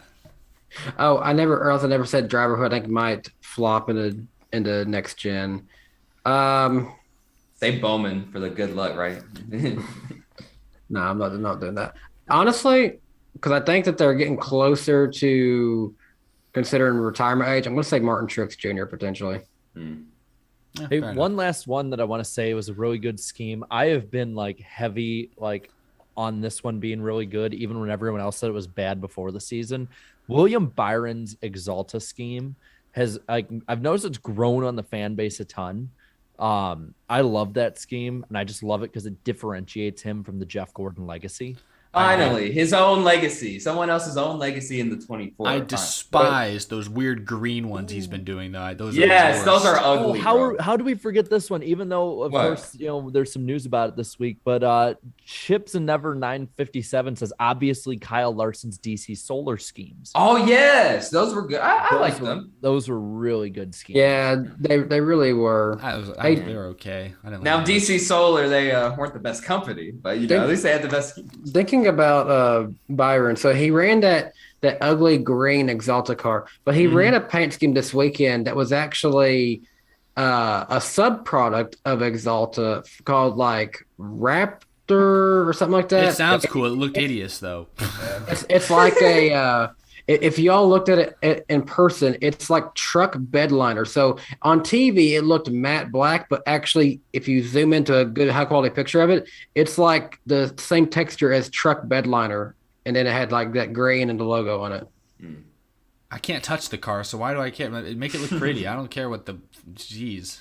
Don't make it look hideous. I'm sorry. I think it's disgusting. It's I can't believe that a paint company put absolutely horrible. I can't believe a paint company has put that murky greenish yellow on track multiple times this year. I think that's mouth. It's practice. crazy. I think that we should get the Better Business Bureau on the phone. I can't believe this. Poor Willie B has to drive that car too. Thank God he won in the normal Exalta car. Thank goodness. Sorry guys. So I don't mean to go off the deep end, but just. It's ugly. Oh, I thought no green cars could top this ugly Speedy Cash Baby Flames. No. But no, these William Byron cars, the colors, man. Oh, anyway, sorry. we got to move on. Bright green is not a good color for cars unless it's Mountain Dew. That's the only reason. I'll admit, Go Daddy. Cars Some of the old Amp Energy cars. Go Daddy. Good. Well, that was a darker green. Bright green works for Mountain Dew and Go Daddy. That's it. Yeah. Well, if for some reason you are a big fan of the green William Byron paint schemes, you can pre-order those die casts through our friends at Lionel Racing, who are sponsors of the NASCAR Weekly Podcast. This show is brought to you by Lionel Racing, the official diecast of NASCAR. You can order your favorite driver's 2021 diecast. I recommend not the green Raptor one, but there are plenty other options out there that are absolutely gorgeous that you can check out for yourself. You can also check out the latest NASCAR Authentics wave at your local Walmarts. I showed off last week. I don't have it. Oh, no, I do have it with me. They're now selling online exclusively at Walmart.com these special 4-packs of chrome finished 2021 164 scale cars. Yeah, liquid color. You're right, not chrome. Liquid color. Thank you for correcting me, Danny. They look absolutely fantastic. So be sure to check them out. Thank you to Lionel Racing for sponsoring the show. Gentlemen, what are you holding there, Darian? What is that? This is a Jeff Gordon RC go-kart racer from like 2002 to 2003. They also made a version for Dale Sr. and Dale Earnhardt Jr. I have the Dale Earnhardt one up there. Nice. I had that same Jeff Gordon one as a kid. But yeah, no, my little cousin had this in his room, and he's like, "Do you want to have it? I never play with this, so I guess it's mine now." And then also, I can tell the dogs have chewed it up a bit. But I mean, overall, No, that just means it's been racing hard. exactly. It's got obviously the tires have been used quite a bit, but I mean, it has the Jeff Gordon figure here too with the helmet and all that stuff too, so you can like twist the head. Or whatever. Oh gosh, you just broke his neck, Terry. Yeah, pretty much. Yeah, don't want to have any injuries with this, but yeah, this can go up to it says on the bottom right here, 27. I think it said 27 miles per hour. I think. I don't know. I might be reading that wrong. But anyways, yeah. No, they fly. They fly. Yeah, they fly very fast. But yeah, this is a old collectible. So if you ever find it, make sure to buy it. That's pretty cool. I have Ryan Newman's Quicken Loans 2014 scheme. My uncle actually used to work at Granger, and so he got that at the Granger tent at Chicagoland Speedway. He's like, "Do you want it?" And I'm like, "Yeah, sure." I figured it'd be fitting just in case this is the last time that we talk about a race that Ryan Newman has been in. So there's a Ryan Newman scheme that fits perfectly on the UFO, and actually people don't see it, but it's like hanging by a thread. I don't know how I balanced. Jesus Christ, Darian, what? Oh my God. Staring into our soul. Oh my goodness. Well, I've got Terry Labonte in honor of the 5 car, once again winning a Cup Series championship. Let's throw it back to Terry Labonte, who used to drive the 5 car, the beautiful Kellogg's cornflakes. This is a cornflakes machine. Love it. It's amazing. What about you, Danny? First of all, that's not how I expected we'd finally get Jeff Gordon on our podcast. But anyways, karate chop action. Oh, I know. It's fully multi-action posable figure, bro. It's awesome. I have on the subject of last races. I've got the Dale Jr. last ride from Homestead 2017, and then what I did with a lot of these cars from Hemric back then when it was the Monster Energy era. There was people who made custom decals. I've got the actual Monster Energy series logos on there to make it more authentic in that sense of it. But yeah, that is Dale Jr.'s last ride right there. One of my favorites in my collection. That is fantastic. Well, everyone watching can add to their diecast collection by heading to lionelracing.com. That link is down in the description below. Big thank you to Lionel for being great partners of the Out of the Groove Podcast Network all year long and sponsoring the NASCAR Weekly Podcast. We really appreciate it. Now, gentlemen, do you feel that change in temperature, the shifting of the air? Boys, it's the lightning round.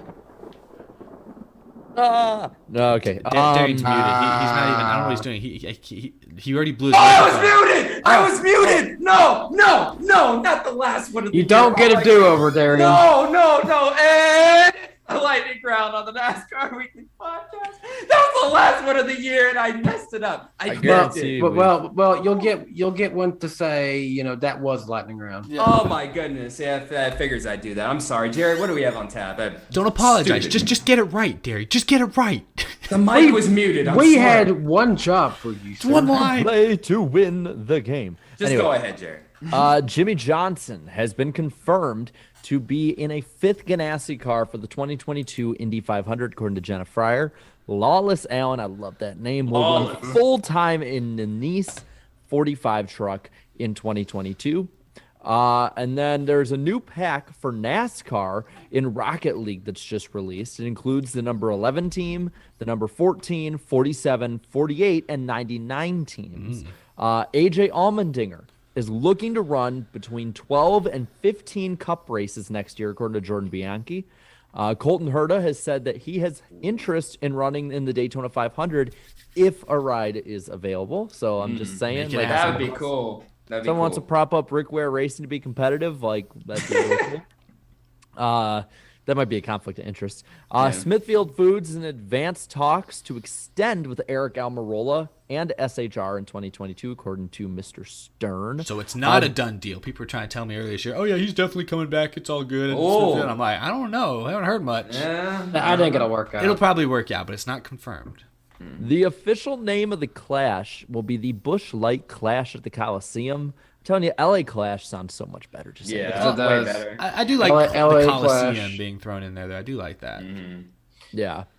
Yeah. Haley Deegan has been the latest NASCAR personality, driver, whatever you want to say, to be featured on the I Am Athlete podcast. I know you didn't mean to do this, Jared, but Haley Deegan, NASCAR driver or person, whatever you want to call her. Whatever. I mean, it is clear what she's. It is clear what she's, at least so far, been more successful at. Let's just say. Yeah. How about we just refer to her as NASCAR superstar?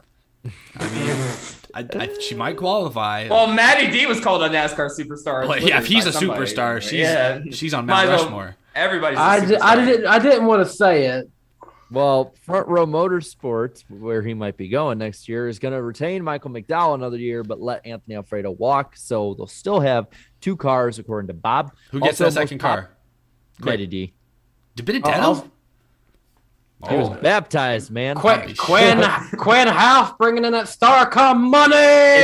If Quinn Half is even remotely full time in the Cup, I swear, dude, it's just good. Hey, all hope's gone. Where do you guys think that Alfredo would go? I'm just curious. He needs to go back to Xfinity in a very competitive Xfinity. I could see him doing exactly what Daniel Hemric did, possibly with JGR. I don't know if he'll land with the top team. I was going to make a joke and say Monday Night Racing, but I'm such an ass. No, he's so nice, bro. I know, he's a good dude. No, we love Anthony Alfredo. I hope he lands somewhere good. I just don't know where. Well, listen to this. Most popular driver voting has begun, so we'll be able to figure out who is second behind Chase Elliott. I think Larson's going to get him. That's my hot prediction for the offseason. I think Larson wins it. If anyone could, it'd be him. A little off topic here, but DC Solar founder Jeff Karpoff has been sentenced to 30 years in prison on the charges of wire fraud and money laundering. And he's about 51 years old. That's basically a life That's right. Gotta love the white collar criminals getting it stuck into. Love it. Speaking of Bob Jenkins has been named the 2021 Squire Hall Award recipient for the NASCAR Media for NASCAR Media Excellence. TJ Majors will be going over to be spotter of the number 6 team with Brad Keselowski in 2022. And they got Matt McCall as crew chief. So they're building up a bit of a team there. And then last one here, Knoxville was the top market for NASCAR races on NBC networks this year, according to Adam Stern. NBC Sports has also seen an increase to 2019 levels in TV ratings and had the most streamed season ever for Cup and Xfinity, as well as Xfinity ratings being the highest they have been since 2018, according to NBC Sports PR. Consistently this year, I've noticed Nashville, Knoxville, a lot of Tennessee cities have been in the top markets. And also one final thing too, RIP to Delma Cowherd. He passed away this morning. So. Yes. He never won a race, but he never lost a party. So one of the feel-good stories.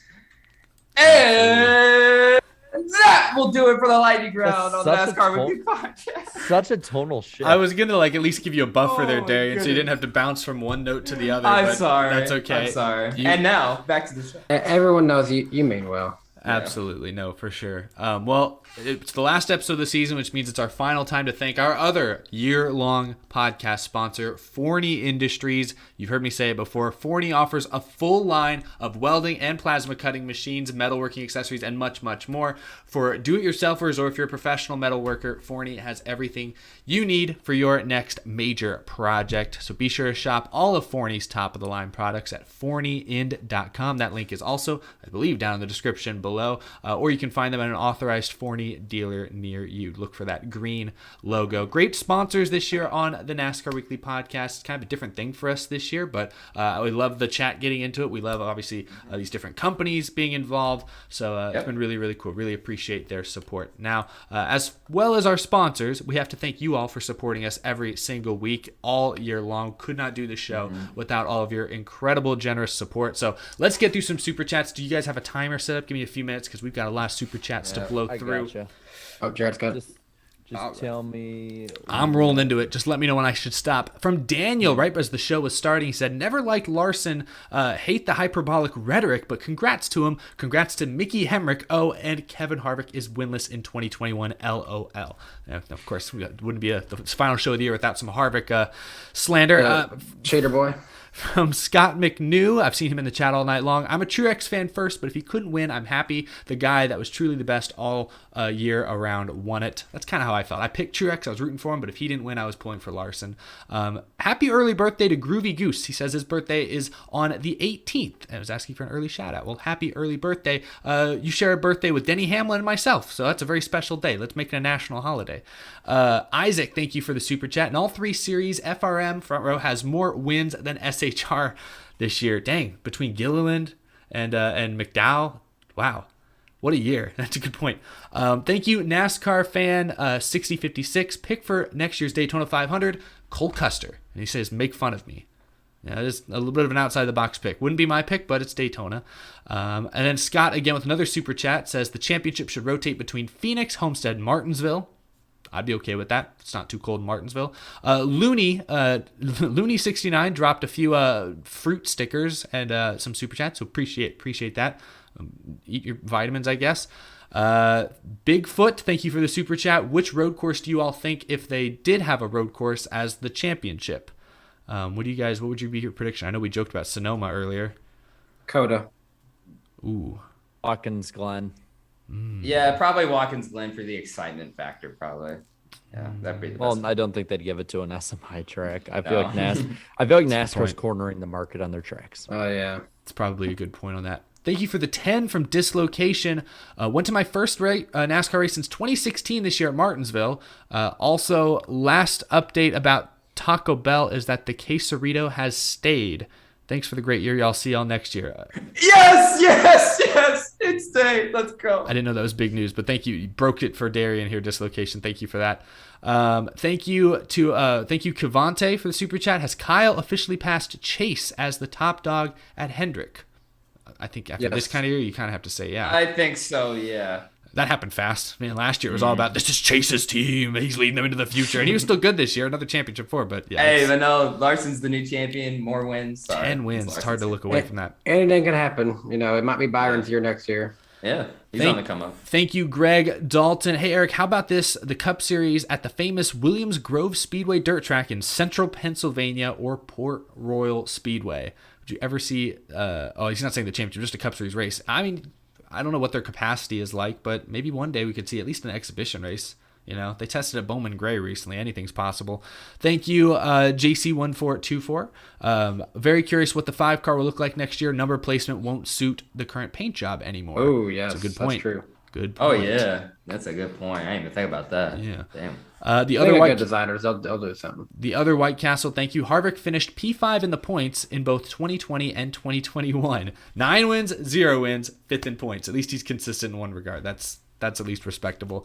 Thank you, Nicholas Gray. Always good to see you. Truex is my second favorite, but there's a part of me that if Larson didn't win the championship, it would ruin what I thought was a near perfect season for Larson. Yeah, I think a lot of fans, like you were saying at the beginning, Darian, were a little relieved maybe that Larson, probably the most deserving driver this year, ended up walking away with the championship. And it was still exciting in the process. Like, he didn't just blow him out on Sunday.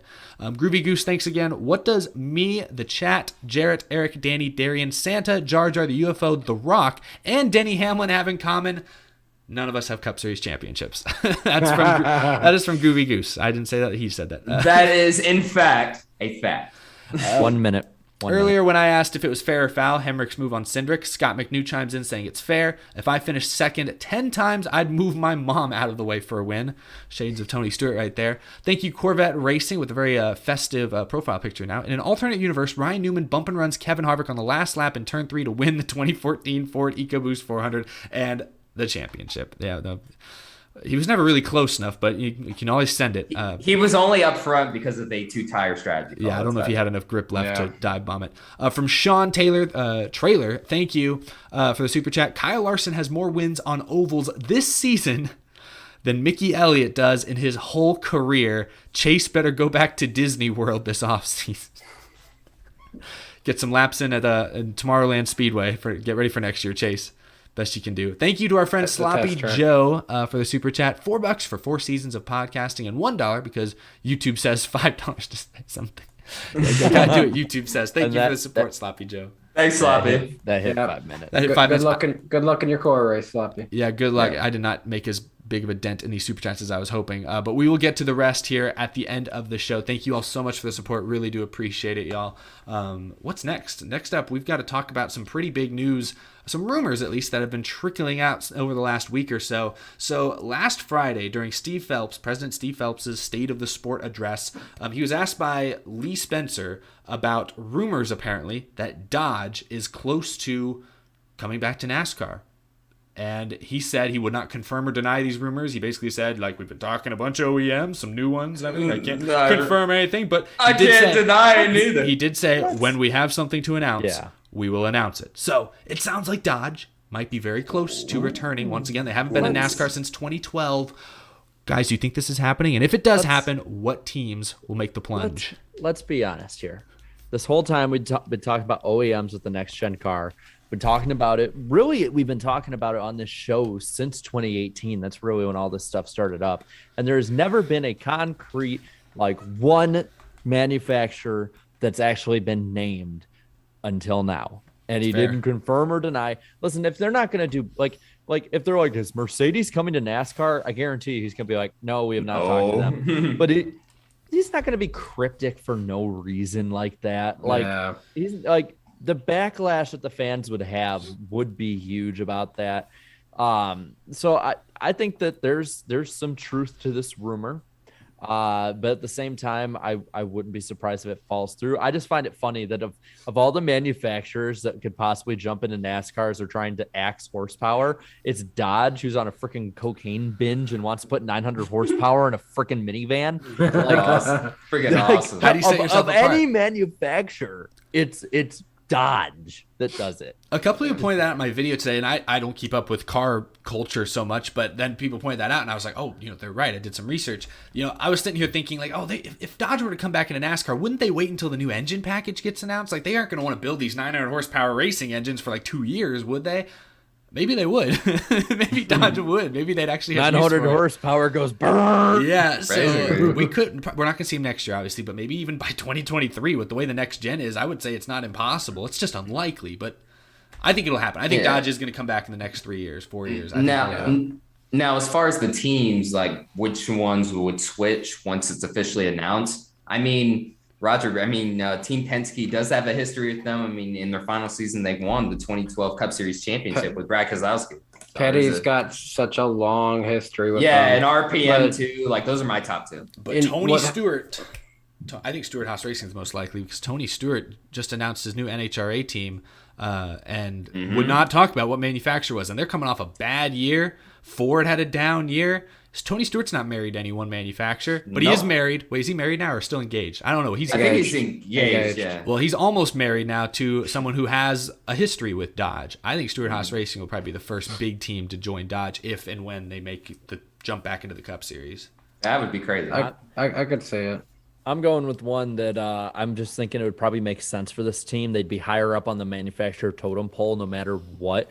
If they went to Toyota or Ford, they'd still be low on it. And let's be real, if you're not Joe Gibbs, don't go to Toyota. You won't stay open.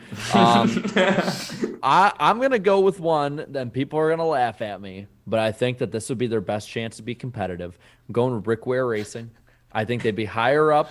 They'd be higher up on the totem pole at Dodge compared to any other manufacturer. They would get better equipment from Dodge than they would from Chevrolet, Ford, or Toyota.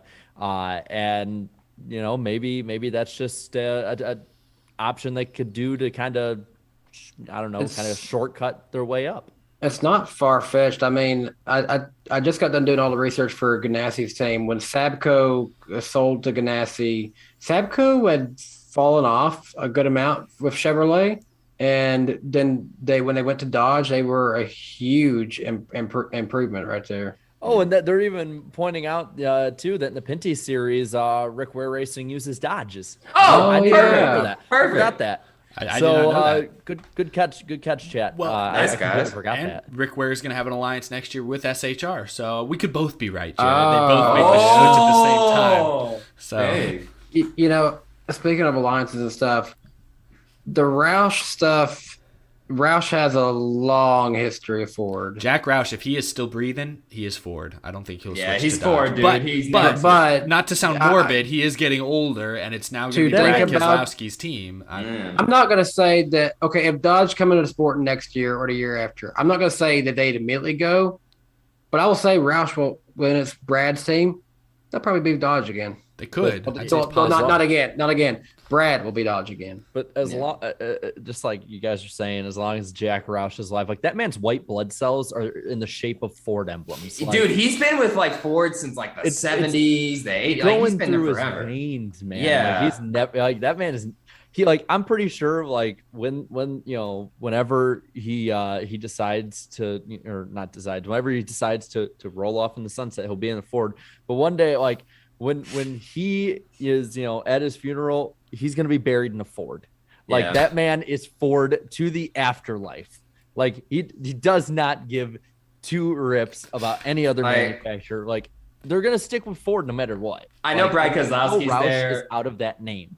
Yeah, they will never switch. I mean, I get Danny's logic though. Brad Keselowski. I mean, he former Dodge driver, all that stuff. But yeah, I mean, like Roush still has some control within the team, and I feel like that's one thing that he wouldn't even consider. I don't. Oh, and they make the Ford engines. Like I see some people in the chat have been bringing that up, and I think that that kind of feeds into what I'm saying. Like exactly. I mean, there's no way. No, but watch all of a sudden Hemric Motorsports goes, okay, we just had one of the best seasons. We're going to switch to Dodge. Well, the thing of Rick Hendrick is, yes, he's been with Chevy forever. He is just, at the end of the day, he made his fortune in the automotive sales industry. He has a hand in every kind of manufacturer with his automotive group. Yeah. So I don't think he really matters who he's with forever. He's been with Chevy for so long. I think SHR, I think Roush, there's the possibility in a few years when maybe Jack is not as big in the picture and it's more Brad Keselowski, the Fenway group, like it becomes more of their operation, then I wouldn't rule it out. But, well, anyway, a lot of rumors around Dodge this week, but that wasn't the only big thing to come out of Steve Phelps's State of the Sport address last weekend. So we can kind of wrap this episode up, and I think wrap up this season of the NASCAR Weekly Podcast by looking ahead to 2022. We can talk about a few of the things Steve Phelps noted during this press conference. Let's begin with, he said that NASCAR's digital presence is the biggest, is getting the most traction that it has since 2015. So I know we're all on social media a lot. I assume that's what he's mainly referring to there. How important is that? Because we've talked all about, was it last week or the week before, we had Deanna on from the Formula One YouTube channel. We talked about how great their social media presence is, how great their streaming options are with like F1 TV Pro here in the United States, and I think that's worldwide. Like, where can NASCAR, going forward, what can NASCAR and its partners do differently or do better in that respect? I think you got to go to where younger people are. I mean, I haven't seen anything about this year, but in 2020, NASCAR was the 7th fastest growing brand amongst like people in their 20s. And so go where they're at. I think that's what you got to do, whether it's, doing different things. Like I like what they're doing with Rocket League. I like what they're doing with a lot of these games. That's a start. Do stuff like that. Just you think outside the box is how you market the sport. Just go where young people are, and I think it'll work out better. To clarify, I don't think he's exclusively referring to just what NASCAR themselves is doing. I think he is also looking at, people like us, people like the Racing Spaces group from Twitter. There's lots of different digital groups out there that are working to promote the sport. So I think he's aware of everything besides what NASCAR themselves is just doing. Yeah, Steve Phelps actually said hi to us once. I think it was at the Coda. It was at Coda. Yeah. Just picked us out of a crowd. I was like, oh, hey, how's it going? I was like, oh, hi. It's you. Yeah. We said hi to him at Vegas, didn't we, Darian? Wasn't I with you on the pit road? Yeah. He was on the pit road. I shook his hand. I thought it was hilarious. I saw him at Phoenix this week, and he was just in the fan zone area on the infield at Phoenix, just walking around. He was on the phone, like with people pushing strollers and stuff to try and get past him. I'm like, he's just hanging out. Like, you wouldn't see like the commissioner in any other sports league do that. I just think it's hilarious. Yeah, he's very laid back. I love you. I'll give it that. I'd just be like being outside like a Colts game. Oh, there's Roger Goodell just ran away out there. Yeah, he would need layers of security. Yeah. But not Steve, not our boy Steve. But I'm with you guys. No, and like you said, Danny, I think NASCAR in general, its online presence has grown quite a bit, in large part not to toot our own horn, but due to independent content creators like ourselves. And like many of those who are watching, I know there are plenty of people in our chat that put out content of their own, that just by being in these live chats like this, by commenting on all these different posts on Twitter, on YouTube, on Reddit, wherever, you're contributing to the conversation. It's a community, exactly. And we joke about how wild the NASCAR online community can get sometimes, and sure, every community has its pockets, has its moments, has its blow-ups, but in general, I find what the NASCAR community's been able to do the last couple of years is quite remarkable. Like, I think it really it's a legit community, y'all. I mean, and it's with people our age too. That's the crazy thing too. For years, I was like, do other NASCAR fans my age exist? And I finally found out. Well, we've noted multiple times that pretty much every race we've went to, especially places like COTA and Road America, of just like how many people like that are in their 20s and and teens are at these races and are really getting into it, wearing NASCAR merch. I mean, yeah, it's a pocket outside of it that NASCAR merch is a new popular thing, but it's like they're actually coming to races, bro. Yeah. Like, it's nuts. I was shocked. I've been to a number of races this year and gone to the race and then flown out at the airport the next day. But yesterday at Phoenix, getting on my plane back to Houston, there were probably 10, 15 people wearing NASCAR gear on my flight. I have never seen that in my life. I sat next to a guy in a Kyle Larson hat. We were three very large people squeezing into one row. So if that guy's watching, it was very uncomfortable. I imagine you were uncomfortable as well. It was tight. It was a tight fit. But my point is, you're exactly right. NASCAR is in the public eye. I think fans are more comfortable putting NASCAR in the public eye than they were 5-8 years ago. I think that's a good thing. I think that's all a step in the right direction. But Steve Phelps also mentioned that NASCAR's TV ratings are more stable than any other major sport in the last 3 years. I think he's probably right. I mean, NASCAR fell off a cliff after 2017 when Dale retired, Danica retired, Kenseth for a while retired. And then they've stabilized since then, which is a really good sign. And it sounds like even at the end of this year, they started to go up pretty consistently. So that is a very good sign. But we can kind of move on. We don't need to stop after all these bullet points. We can kind of wrap it up all at the end. But one other point Steve Phelps did make as we look ahead to next year and beyond the schedules, Auto Club Speedway still likely going to be turned into a short track, but Steve Phelps noted, some of the pandemic, or not necessarily the pandemic related, but just supply shortages these days. There's a possibility that the Auto Club short track construction could be delayed another year.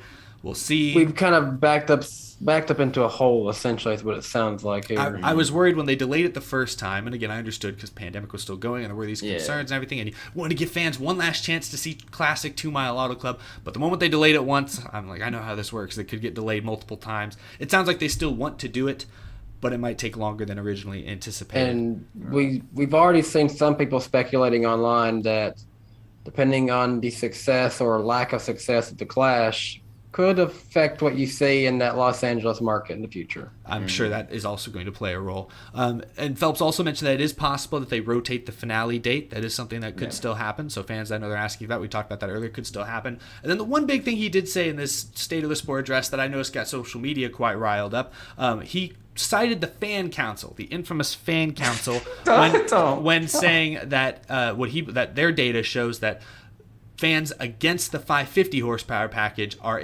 as he put it, the vocal minority, as in there's not that many. There's more people that like it than don't like it. They're just really loud. That's what he's saying. That's what Phelps. And he's saying that's what the fan council is. So here's the thing. I actually think Steve Phelps might be right.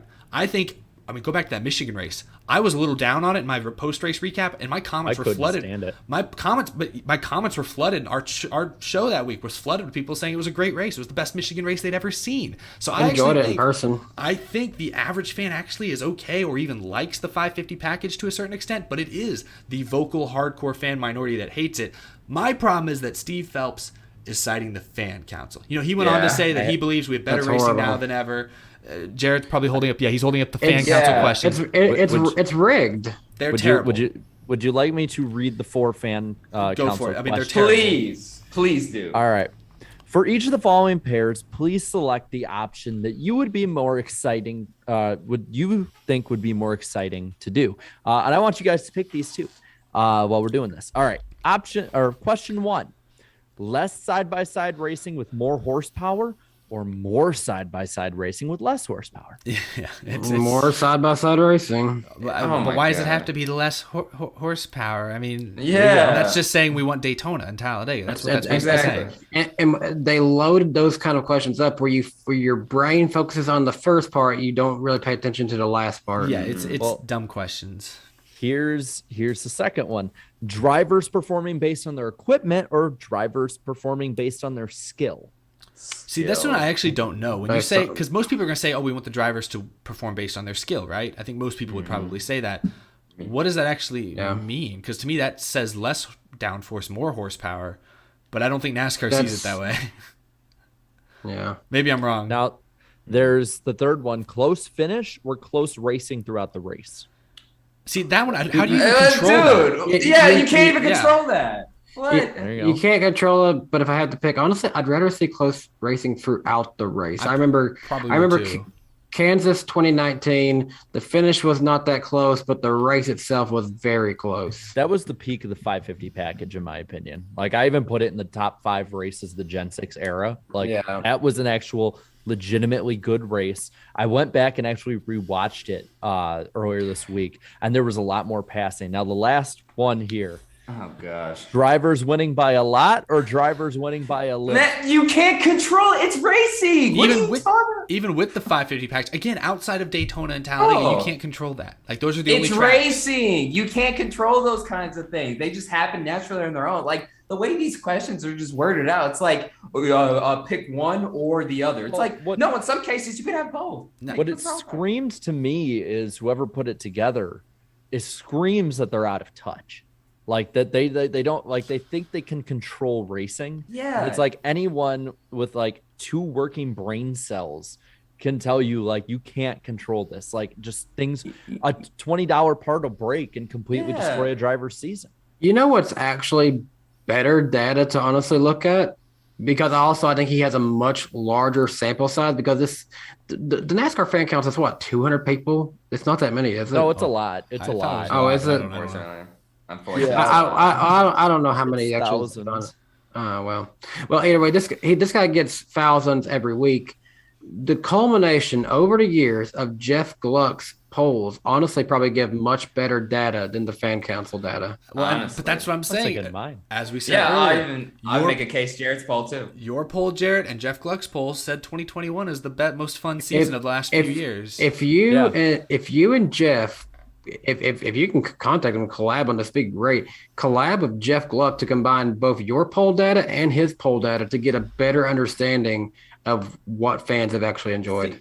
The thing about Jeff's, and I appreciate with this, is that his is definitely it's definitely a base that is mostly following him. Mm-hmm. So it's definitely mostly a diehard base, whereas mine, I've noticed, takes off in the algorithm a lot more. Like, I have a lot of people who will leave, reach casual fans or less hardcore fans.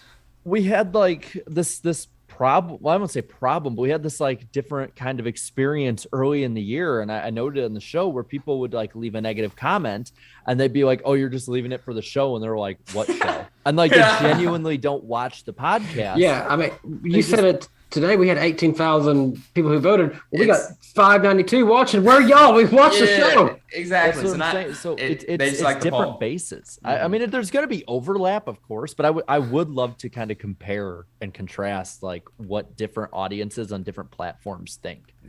Yeah. No, but again, that's why I do think Phelps has a point perhaps when he says that fans in general don't care much about the package. They just like close and what they deem to be competitive racing. The average fan, the general, I mean, NASCAR again reaches millions of people every week, but I think him citing the fan council, he needs to stop doing that. Even if NASCAR privately is going to keep like using the fan council because they know it's biased and they get what they want out of it, don't say that, because everyone knows the fan council is a sham at this point. It's bad PR. They're gonna get angry. If I hear the fan council being quoted as legitimate data, I just immediately see the SpongeBob, the fan council. It doesn't. It's not a good look. Yeah, look, the way the questions are freaking worded, it's absolutely ridiculous. It's clearly, for the purposes of like, trying to, push the fan base to some sort of narrative here. I'll let you guys decide what that is. Yeah, well, I don't want to end this on a down note. We have some more interesting things to talk about here in just a moment. But another interesting topic, though, next year, and I don't think this has been confirmed, but there was a rumor going around, so I don't want to spend too much time on it because I don't think this is a true rumor. But the idea going forward is that NASCAR is looking heavily into 20-minute practice sessions next year, which we already talked about. Will not be full practice sessions. That I think is probably true. What happened to 30? But those practice sessions will immediately be followed by qualifying. There was a rumor going around that there'll be group qualifying sessions. I'm not convinced that is in fact going to be true, but I guess it remains to be seen. It could end up being true. I may not. Maybe I don't know what I'm talking about. But it's been popping up a lot the way that like the stuff about 550 did in 2018. So I don't know if it'll be exactly the same. I just don't. NASCAR. I think NASCAR would be extremely foolish to do 10-minute group qualifying sessions at road courses. You can get away with it. Road courses, sure.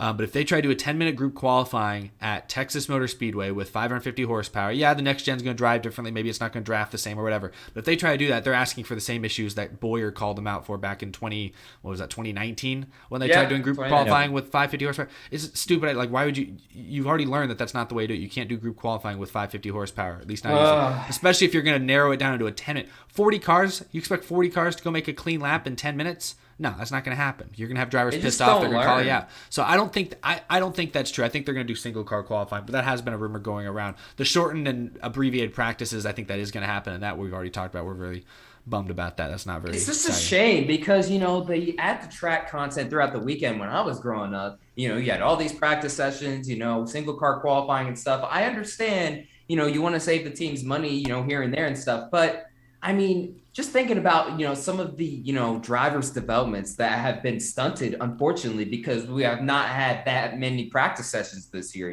So it was refreshing during the championship four weekend, to see practice and qualifying play a legit factor during the race weekend once again. And also, fans had reasons to go to the track and watch on-track activity throughout the weekend. But stands were packed for Cup qualifying. Exactly. You're just taking that more. You're taking more content away. It's just a shame. There's probably 15,000 people there for qualifying.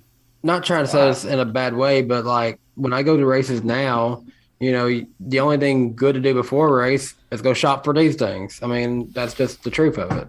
Well, they want you to be spending that money.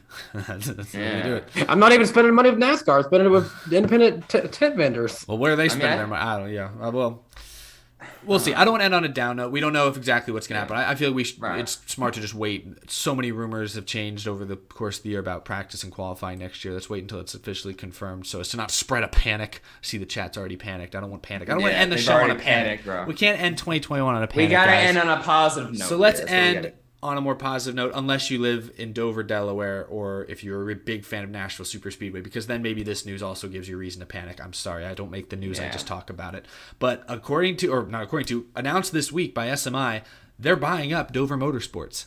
Speedway Motorsports, the company that owns Charlotte, Atlanta, Texas, Bristol, Sonoma. They're buying up Dover International Speedway and Nashville Superspeedway.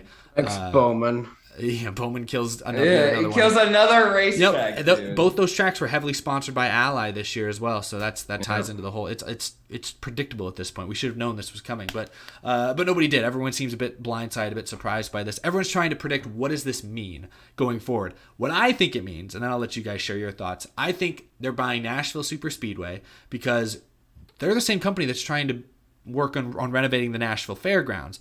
I think their hope is that in a few years, when the Super Speedway's contract is up, maybe by then the Fairgrounds will be Cup Series ready, and then it'll be really easy for SMI to move, dates around. They can give the Fairgrounds a date if they want. They can do 1 and 1 or 2 at Fairgrounds.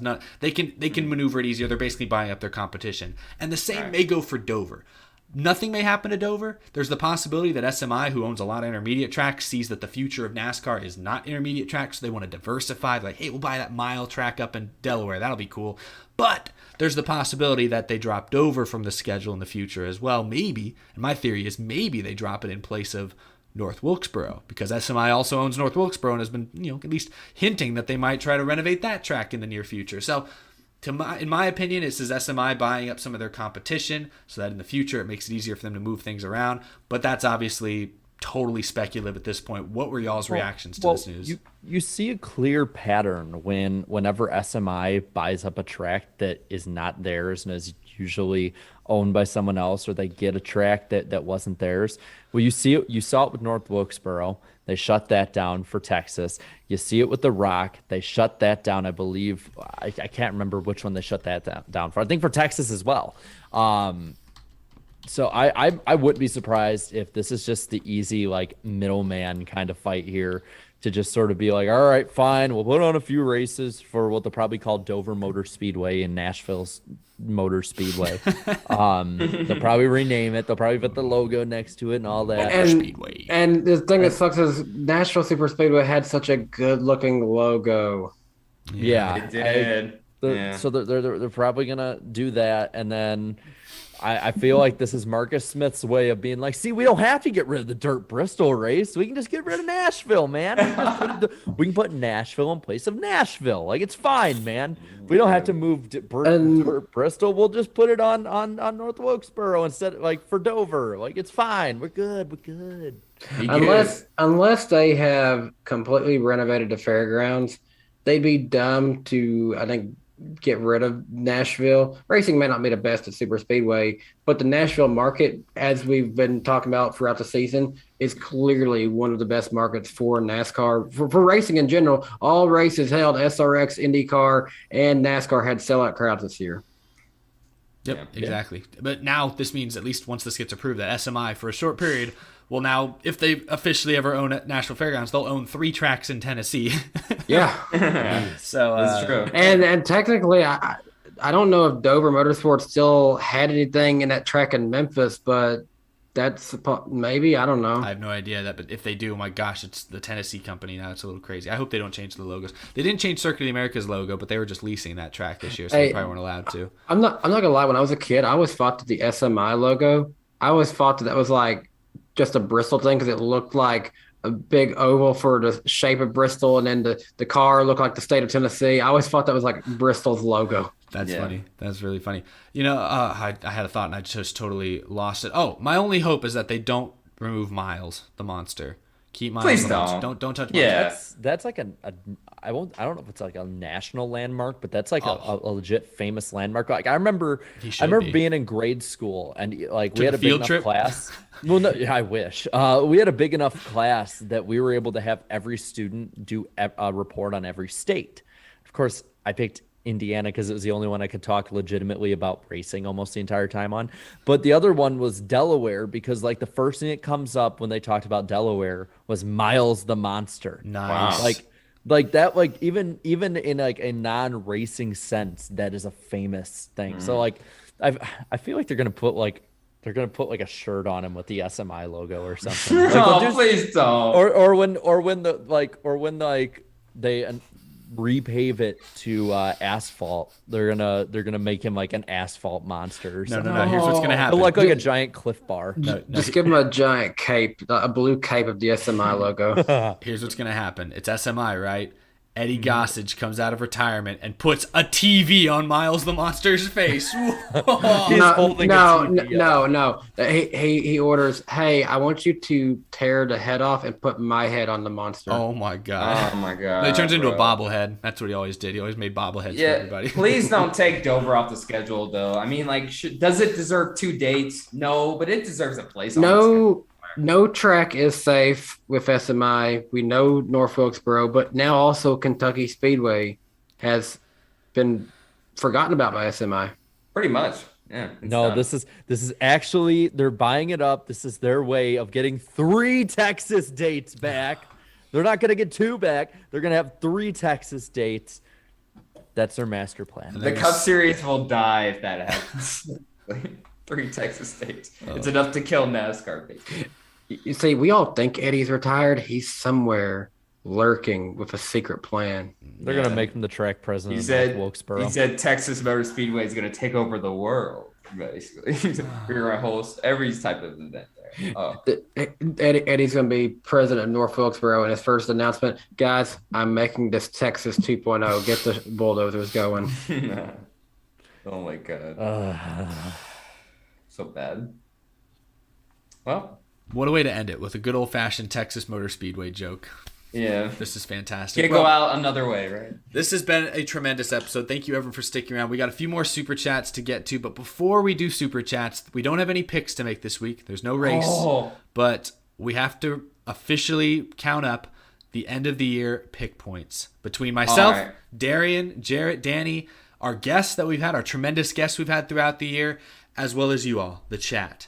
There's a And just very highly contested battle for that third place podium. So we already know who's won. Yeah, Third and place, just a heads up. I have not even looked at the points. I was told not to. So I'm gonna let Jared read the points still off. don't even look. Just let Jarrett read. All right. I won it with 647 points. Eric has come in second, minus 60. Guests are fifth, minus 159. Danny is sixth, minus 177. The big fight is between the chat and between Darian. And I want to see in the chat, like, who do you think won? Like, you'll probably pick yourselves, but between Darian and yourselves, who do you think won? Because I'm gonna be like Ryan Seacrest and just drag this out as long as I can. I'm gonna put me. Oh wait, we have to have a whole ass commercial break now. Basically. Wait, so we're having picks here with the chat still. Yeah, let's see who the chat picks. I wonder who the chat picks. T-Pain. Why is there always a T-Pain? I will tell you eventually. T-Pain. I can't do that. All right, guys. I will tell you. The difference is 1 point. Oh my god! Oh my god, dude. Darian, I'm praying for you. I'm praying for you, Darian. What were those numbers? Please. Minus 88 and minus 89. Oh, minus 88 for Dale. That's you, Darian. You got it. You nailed it. It's gotta be me, bro. I think I you. got it, bro. I picked Hemric, dude. You got it. I had to have won, bro. It has to be Darian. Come on, bro. Who won, Jarrett? Who's third? In third place, minus 88 points, 1 point over fourth, who just got on the podium is the chat. No!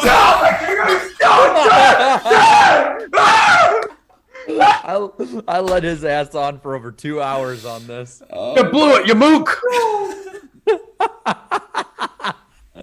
Oh, good job, chat. You got the bronze. Bronze medal. Well done, folks. I had to say it for Slap since he's not here. Dude, there's no. Oh my gosh. Darian's How did mad. y'all beat me by 1 point? Darian lost by 1 point. How, bro? Oh Did they pick? They probably picked Larson. Did you pick Larson? Yes. And he picked Hemric. They picked Larson. See, let me find. But did they pick Ben Rhodes? How, bro? Let me find the picks, and then I can kind of read them off to you. Wait, were you behind coming into the weekend, Darian? He was 3 points behind. Coming So into you the made up weekend. 2. Oh my god. I gotta find him. I don't know where. You gotta be kidding me. Get a recount. There. All right. Hey, Napa Racing Fan 927 points out, even with a Kevin LePage pick, the chat beat BFM. That 1 point, bro. This is nuts. All right, so let's look at Darian's picks versus the chat. So they both picked Larson and they both picked John Hunter Nemechek. The difference maker came in is where Darian picked for Xfinity. He picked John Hunter Nemechek To win. win. And they picked Noah Gragson. Darian was the highest finishing with the Xfinity pick, but it wasn't enough to get the win. yeah, the chat got 4 points, difference of 2. Had Darian picked Daniel Hemric, he would have finished third. Regrets. But you picked Hemric to win the championship. You just didn't pick him to win the race. And see, this is why the format is flawed. Oh my gosh, dude. Yeah, our format is a 1 little point, questionable, bro. though, not gonna lie. 1 whole point. We can make some tweaks to it, but I mean, at the end of the day, props to the chat. Y'all want I want a playoff. If you win and you're in. like even with the Kevin LePage, like which is basically a wasted race, they still beat me. Oh, embarrassing! This is an embarrassing season by me, and I'm sorry, guys. Pick Wow. busts. Darian Gilliam, Yeah. 2021. No. That's me. They Come said on. Dude. missing rings, Darian 2021. That is nuts, dude. It came down to it. I was like, oh yes, I won. I for sure thought I won the whole thing this whole time. Did Darian Gilliam expose the system in 2021? Clearly not. I got sacrificed for it. Dang. But hey, it was fun doing it all year, chat. It was a blast. Thanks you guys for participating. And next year, it'll be the comeback year or a year where I'll finish last in the standings. I don't know. We'll see. Yeah, thanks everyone for playing along. Congratulations, Jarrett. You locked that up like The 6 months champion. ago. It felt like The champion, yo. Congrats. But thank you, everyone, for sticking with us tonight. We've just hit the 2-hour mark. I'm going to burn through these final super chats. Really appreciate y'all's support. And then we'll kind of sign off with our final thoughts on the year. Thank you, Platinum Paradise. I was surprised how anticlimactic the Truck Series finale was with how insane the whole season went. I expected 2016 Cup Homestead on steroids. Yeah, I'm with you there. Oh, that does look like Jeff Gordon, just a little bit. Like, that's a little weird. It does. It has like the eyes and everything. Oh, that's creepy. Thank you, C. Workman. Season done. Blackhawks suck. No snowcross till January. And a NASCAR game more unbearable than Junior's 4-year winless streak. What the hell am I supposed to do? Join the club. All I got left are my 1-win Texans and 1-win Rockets. It's rough. It is rough. The Rockets have a bright future, at least. Oh, you don't know yet? You don't like I thought they'd have a couple wins by now. Jeez. No, bro. Thank you, Austin, for the super chat. $10, very generous. Deegan just had bad luck this year. She had good speed, but her luck was terrible. Watch her race day vlogs on her channel. You'll see that she had decent speed, but just had crap luck. Yeah. No, I watched the race. She had some speed. She also was slow a lot. So it was a mix. The other thing I want to point out about those race vlogs is I kind of paid attention more to it firsthand at SRX in Nashville. There's a little bit more behind the scenes of those than you think. Yeah, I mean, it's selectively edited. Let's say that. She's not going to sit there and say, hey, I really sucked today, you know? Yeah, exactly. Anyway, Nicholas Gray, thank you for the super chat. NBC and Peacock need more crossover coverage. I agree. I hope they do that more next year where they broadcast it on both at the same time. Thank you, Nate. With SHR's strong showing this past weekend, it showed me how much better they would have been with practice and qualifying. That's maybe a good point. I think that would have certainly helped, especially Harvick and Rodney Childers, but even Cole Custer and Almirola ran in the top 10 this weekend. That's a good point. Thank you, Hot Piss. Not so fun fact, someone died crossing the street at Bristol while I was there. Okay. That's very sad, very unfortunate. Oh my God. I didn't hear about that tragedy. That's very sad. Scott McNew steering us in a different direction. Favorite race in person was the Bristol night race in the Southern 500. Favorite race on TV was the Daytona August race. Yeah, I would agree. All three of those were bangers, quite honestly. Stephen Gibson, thank you for the 10. It wasn't the best season ever like the marketing was, but it was definitely a fun year with new tracks, teams, and winners. We got new winners in all caps. That is true. A lot of new winners. From something went wrong. Not gonna lie, Gen 6 did put on a good show the last 3 seasons, but also NASCAR bust. Haley Deegan win. Whoa! Let's not get. I know we've been making fun of her. Chill. She's not even. Yeah. Is she even 20? I don't know. She might be 20, but either way, even if she's 20, like I know we're making fun of her a little bit here tonight, but no, it's too early. It's too early to call her a bust. Y'all. From PTM Billy, good to see you. I can now confirm I will be in Daytona for Speed Week. The only thing left to figure out is where I will stay. Will I see any of you guys there? Maybe? Yes. You'll see at least one or two of us. At least a few of us. Maybe all of us. I don't know yet. No surprise for me this year. I promise that. Well, then Danny will be predictable. You'll know what he's doing. He'll telegraph his move. I'm already going to Clash. I don't know if I can make Clash and Daytona. That's true. I'll be at the Clash. That's one coast to the next. I want to go to that too. Yeah. Thank you, Irvin, for the 10. Haas Motorsports in general, lost season, but good news is Mick Schumacher gets Employee of the Year. At least NASCAR officials are not the NFL refs. And he's joking. Oh yeah, NASCAR officials giving taunting penalties. They basically they did that to was it Half? Who was it that got penalized 5 laps for spinning a guy? Quinn Half. That's basically a taunting penalty. Anyway, thank you, Alex, for the $10 super chat. I'm happy at Phoenix. Eric took a photo with Radman. I got to use him looking 4 feet tall next to the giant Eric. I roast him in his own Discord server. I like Radman. We just enjoy roasting him. I'm glad I could help. Yeah, poor Radman. Actually, he's following me and Jeff around all week, and I'm 6'7". Jeff is probably like 6'4". I think Radman's like 5'9". He's not short, but he looks short. Rough weekend for poor Radman. From Jason, thank you. Don't you think that NASCAR 15 is a good game? I never played it. Yeah, I mean, it's all right. I never played it, but it looks playable. For the Tactics games, yeah, at least it's playable, right? From Andrew, unlike other games. From Andrew, this season was absolutely wild. 16 different winners, mind-numbing officiating, and a drama-filled playoffs. What a ride it was. Enjoy the offseason. A pretty good summary right there. Thank you. Enjoy your off season. Scott McNew, thanks for the super chat. He was chiming in on that earlier conversation about best paint scheme of the last few years of the Gen 6 era. He says Dale Jr. 2017 Homestead car, so that same diecast you were showing off, Danny. And he says his bust for the next gen era he thinks will be Truex, which I think some of us mentioned as well.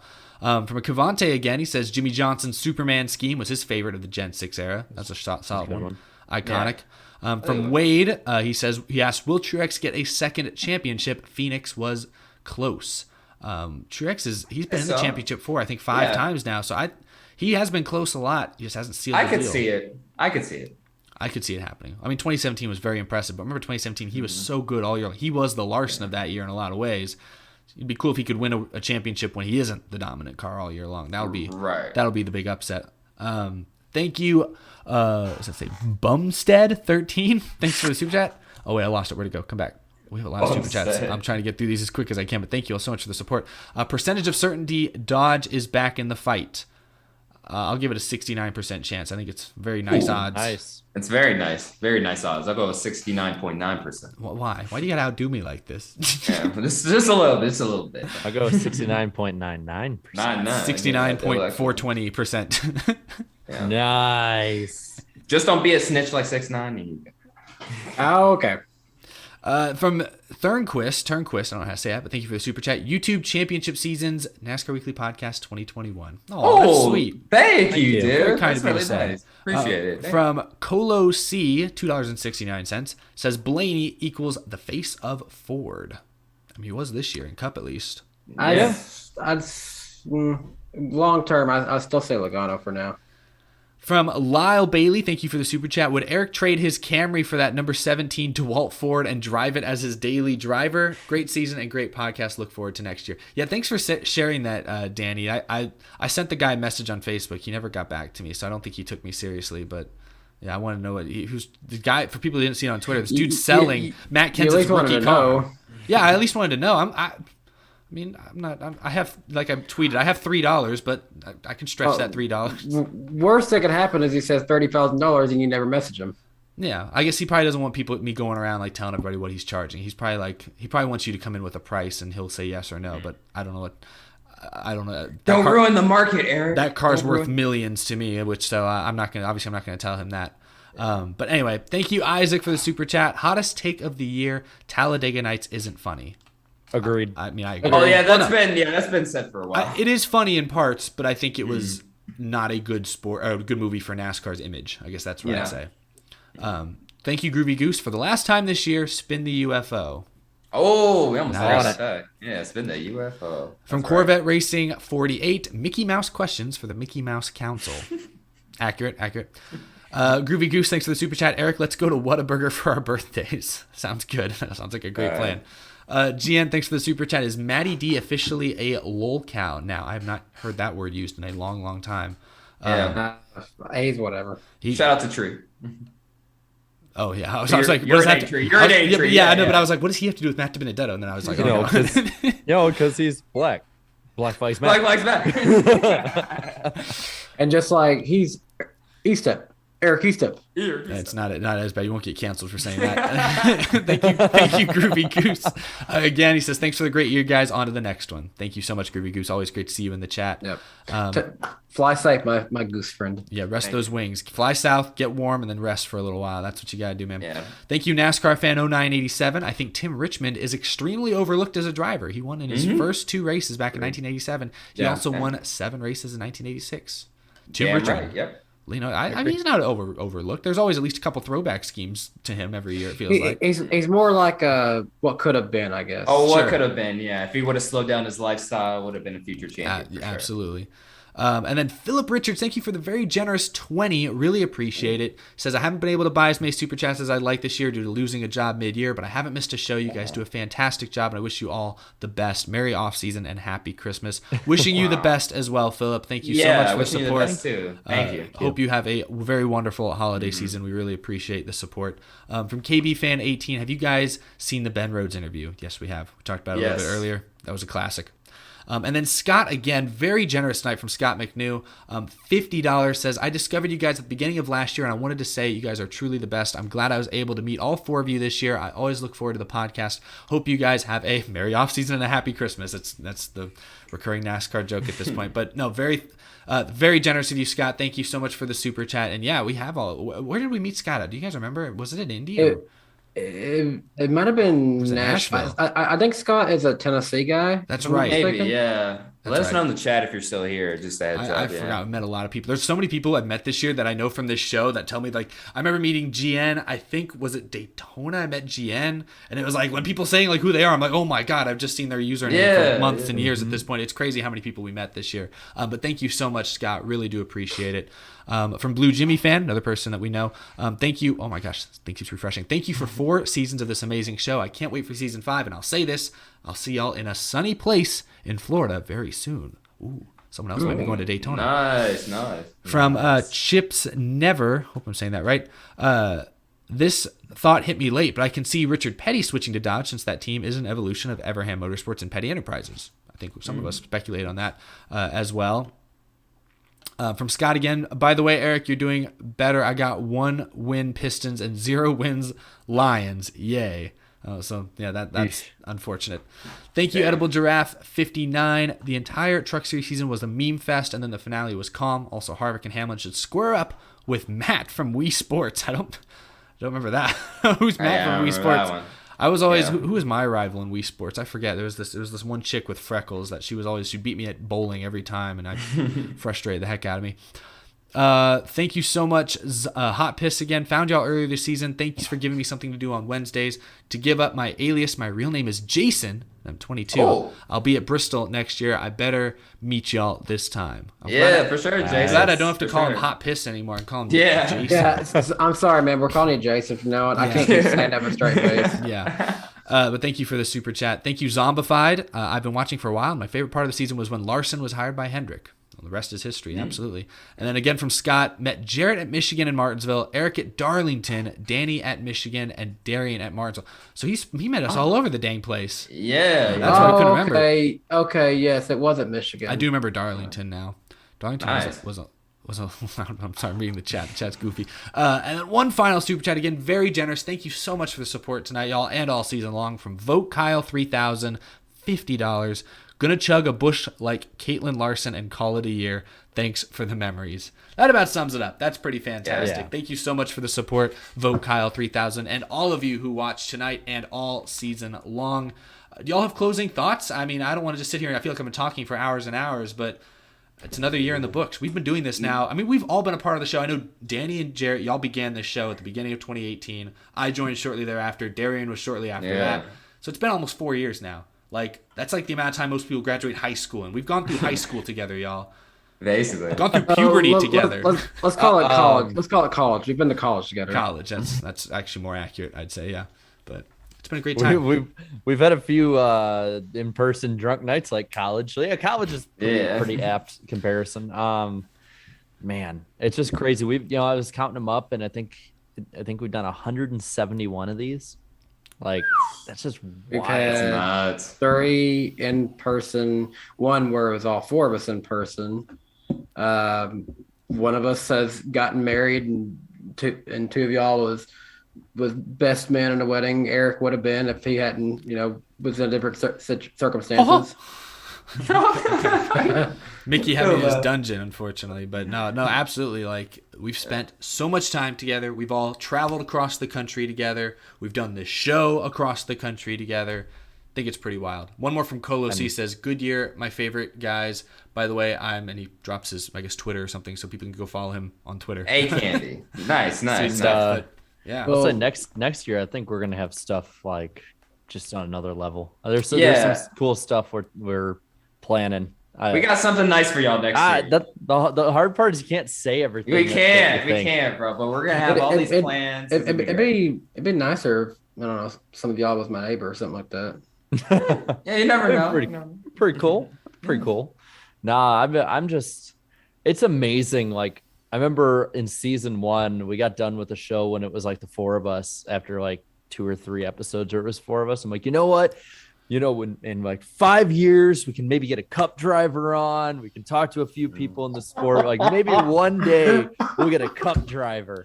And then it's like, I think a week later, by the way, we got Bobby Allison. Like, it's just been such a wild ride. Like it's really weird to think of like 2017 on back, at least for me, just because it's like everything when it comes to NASCAR was so different. And it's like, I don't know. I always think about it because like I've always said, like, part of the reason I wanted to start my channel and this show was like to keep interested after Dale Jr. retired. And I never knew I'd have more fun now than like the last 2 or 3 years of rooting for Dale Jr. as my favorite driver, even when he was winning. Like, it's crazy, man. It's just nuts. Yeah, dude. I mean, growing up, I mean, like I said earlier in the show, finding other NASCAR fans, that was such a rare thing. I think I knew like one other kid in my high school that watched it and stuff like that. And that was about it growing up. So really from 2004 to 2017, it was just solely as a junior fan. And then I think from 2018 on, I just became, a NASCAR fan and really more of a motorsports fan in general too. And then finding these 3 guys, I mean, it's been a blessing, man. It's been awesome. And then even in the chat, Cito Brown says ever since he became a fan of the show in August of 2018, he's grown to know people like Denny Delivers and John Van Deventer. I hope I'm saying your name right, and us and others. It's just, I mean, it's cool that everybody's like, they're starting to befriend one another, because, they're in the chat during the show or, because they see us on Twitter or something like that. And then they naturally meet other people. Like, it's just awesome to be able to, to have this type of platform to just talk about racing and stuff like that, sort of unfiltered, just get our raw opinions and all that stuff. And, I think the fans, they love that too. They obviously find that appealing. And again, we don't have a job without you guys, man. So like all these like trips and stuff we get to take and stuff like that, all these like, race work trips and all that, it's all because of you guys. So thank you guys so much. What I think is just funny, doing YouTube in general has saved me from having, honestly, pretty boring career path to a career that I love, and with friends that I love. When I started this, I had just graduated college and I was managing a motel. I knew I did not want to do that for the long run, and ultimately become a car salesman and then so forth and so forth while I was growing my own YouTube channel for the first little bit. And when I started, I said, in 3 years, I want this to be my full-time job. And while it might be hard to believe, because my channel is, significantly smaller than the rest of us, but at the same time, I do this as a full-time job. I'm gracefully employed by a great Christian television network. And I run a channel, we actually just had a great milestone. We just crossed 400,000 subscribers on the channel that I run for this company. So it's given me the opportunity to do a lot of good things. Not necessarily, I'm proud of my college degree I got, but the skills that I've learned from YouTube has benefited me in a great way to having a great career that I have now. Yeah, it's been quite the journey. I remember I said at the time in 2018 after I joined this show and we started doing this stream on a weekly basis, that was the most fun year I'd had on YouTube up to that point. I've been doing this the longest, not to like date myself, but I've been doing this since like you've been around for a while. 2012, and it was 2018 was the most fun year. 2019 was more fun than that. 2020, I mean, it was up and down because it was 2020, but the highs were still really high. And then this year has been fantastic. Getting to do that show in person in Nashville earlier this year. That was the first time I'd gotten to do a show in person with you guys, and that was hilarious. That was outstanding. So it's been a fantastic year. It's been a fantastic 4 years. And next year, we're going for the half-decade mark, the 5-year. What is that? Like, you celebrate like your 10-year anniversary, 25 years, 50 years. What is 5 years? It's got to be something, right? I just realized that too. Yeah, we've been doing this for nearly half a decade now. Jesus. Crazy. That's a weird way of putting it. This is crazy. I mean, it's a fact, bro. Season 5 is next year. This is nuts. Wow. Crazy stuff. It's going to be weird. And I think 2 years, I'll have a 10-year high school reunion. And I'll have to tell people, and I was one of the more quiet people in our high school class. Everyone's going to ask you, what do you do now? I'm a YouTuber. You're a YouTuber? I don't think I'm even going to go to mine. I don't care. I see my channel. They can see my channel. Yeah, but this wouldn't be a thing without the platform. Like, we talk about how we all are able to sit here and talk about racing and do all these fun things, but really, It's the chat. It's most of our consistent viewers who interact with us on Twitter, on YouTube, everywhere, all these different comment sections who built this community up for what it is. We put some content out there. We sit here, we stream, we talk, but you guys that keep it interesting. Y'all submit the fan questions. Y'all keep the chat lively. Y'all make things interesting. You make friends with each other. We've gotten to meet some of you. It's really about the people watching the show on a regular basis. There's people that have been watching the show for years. I think that's nuts. I think that's crazy. So we wouldn't be anything without your tremendous support. Don't mean to keep going off. We're going to keep repeating ourselves at this point, but unless y'all have anything else, we can start to wrap this up. This has been a fantastic year. I want to thank everyone for the support. I just want to say really quick, this has been a blast. It's been a blessing from above, man. Just be able to do this, for almost half a decade now. It's crazy. But, we have more to come. A lot of plans for next year for season 5. I want to say them so bad, but we can't. We have to plan them out first and all this stuff. You'll just have to wait. Yeah, you'll just have to wait until next year. I just realized for next year, if you're cool with it, I can probably tell them what we got going for next year for start out. For what exactly? Yeah, I'm not even sure where you're going with this. For the start of the season. Sure. Like when will be. Okay. That's, you can tell them that. So I just realized what the date is, and it's actually kind of crazy to me. So next year, February 2nd, 2022 on my channel, Wednesday night, 8 p.m. Eastern time, 7 p.m. Central. That's season 5 premiere. I didn't realize it's 2/2/22. Oh, I didn't realize that. That's interesting. Nuts. That's interesting. Like I looked at it, I'm like, hold on a second. Yeah, that's an interesting. That's pretty wild. Date. Isn't that Groundhog's Day? Yes. Oh, yeah, according to the chat says it's Groundhog Day. So February 2nd, 2022 will be the Wednesday right before the Clash, I think. If we see our shadow, means no more podcast. 6 more weeks of no podcast. That's what that'll mean. So yeah, that's an easy date for the fans to remember too. 2/2/22. Yeah. Mark it. The posters write themselves. Mm-hmm. Sweet deal. Awesome. Yeah. Well, Jared said it right there. That's where you guys will be able to see this show again live. We might do something here or there during the off season. I have no idea. Obviously, all 4 of us are uploading videos regularly and consistently all off season long. Yeah. Really somewhat consistently. We'll see. But next year, February 2nd, we'll be back. Thank you all so much for supporting the NASCAR Weekly Podcast all year long. Jarrett's got the Dale call. One final time. I'll start rolling the outro. I just want to say, consistently, I'm coming back next year. Yep. Well, it kind of hurt. That was all right. Bye, everyone. Catch you on season 5. Bye. Did y'all hear Danny just scream? Yeah. Did y'all?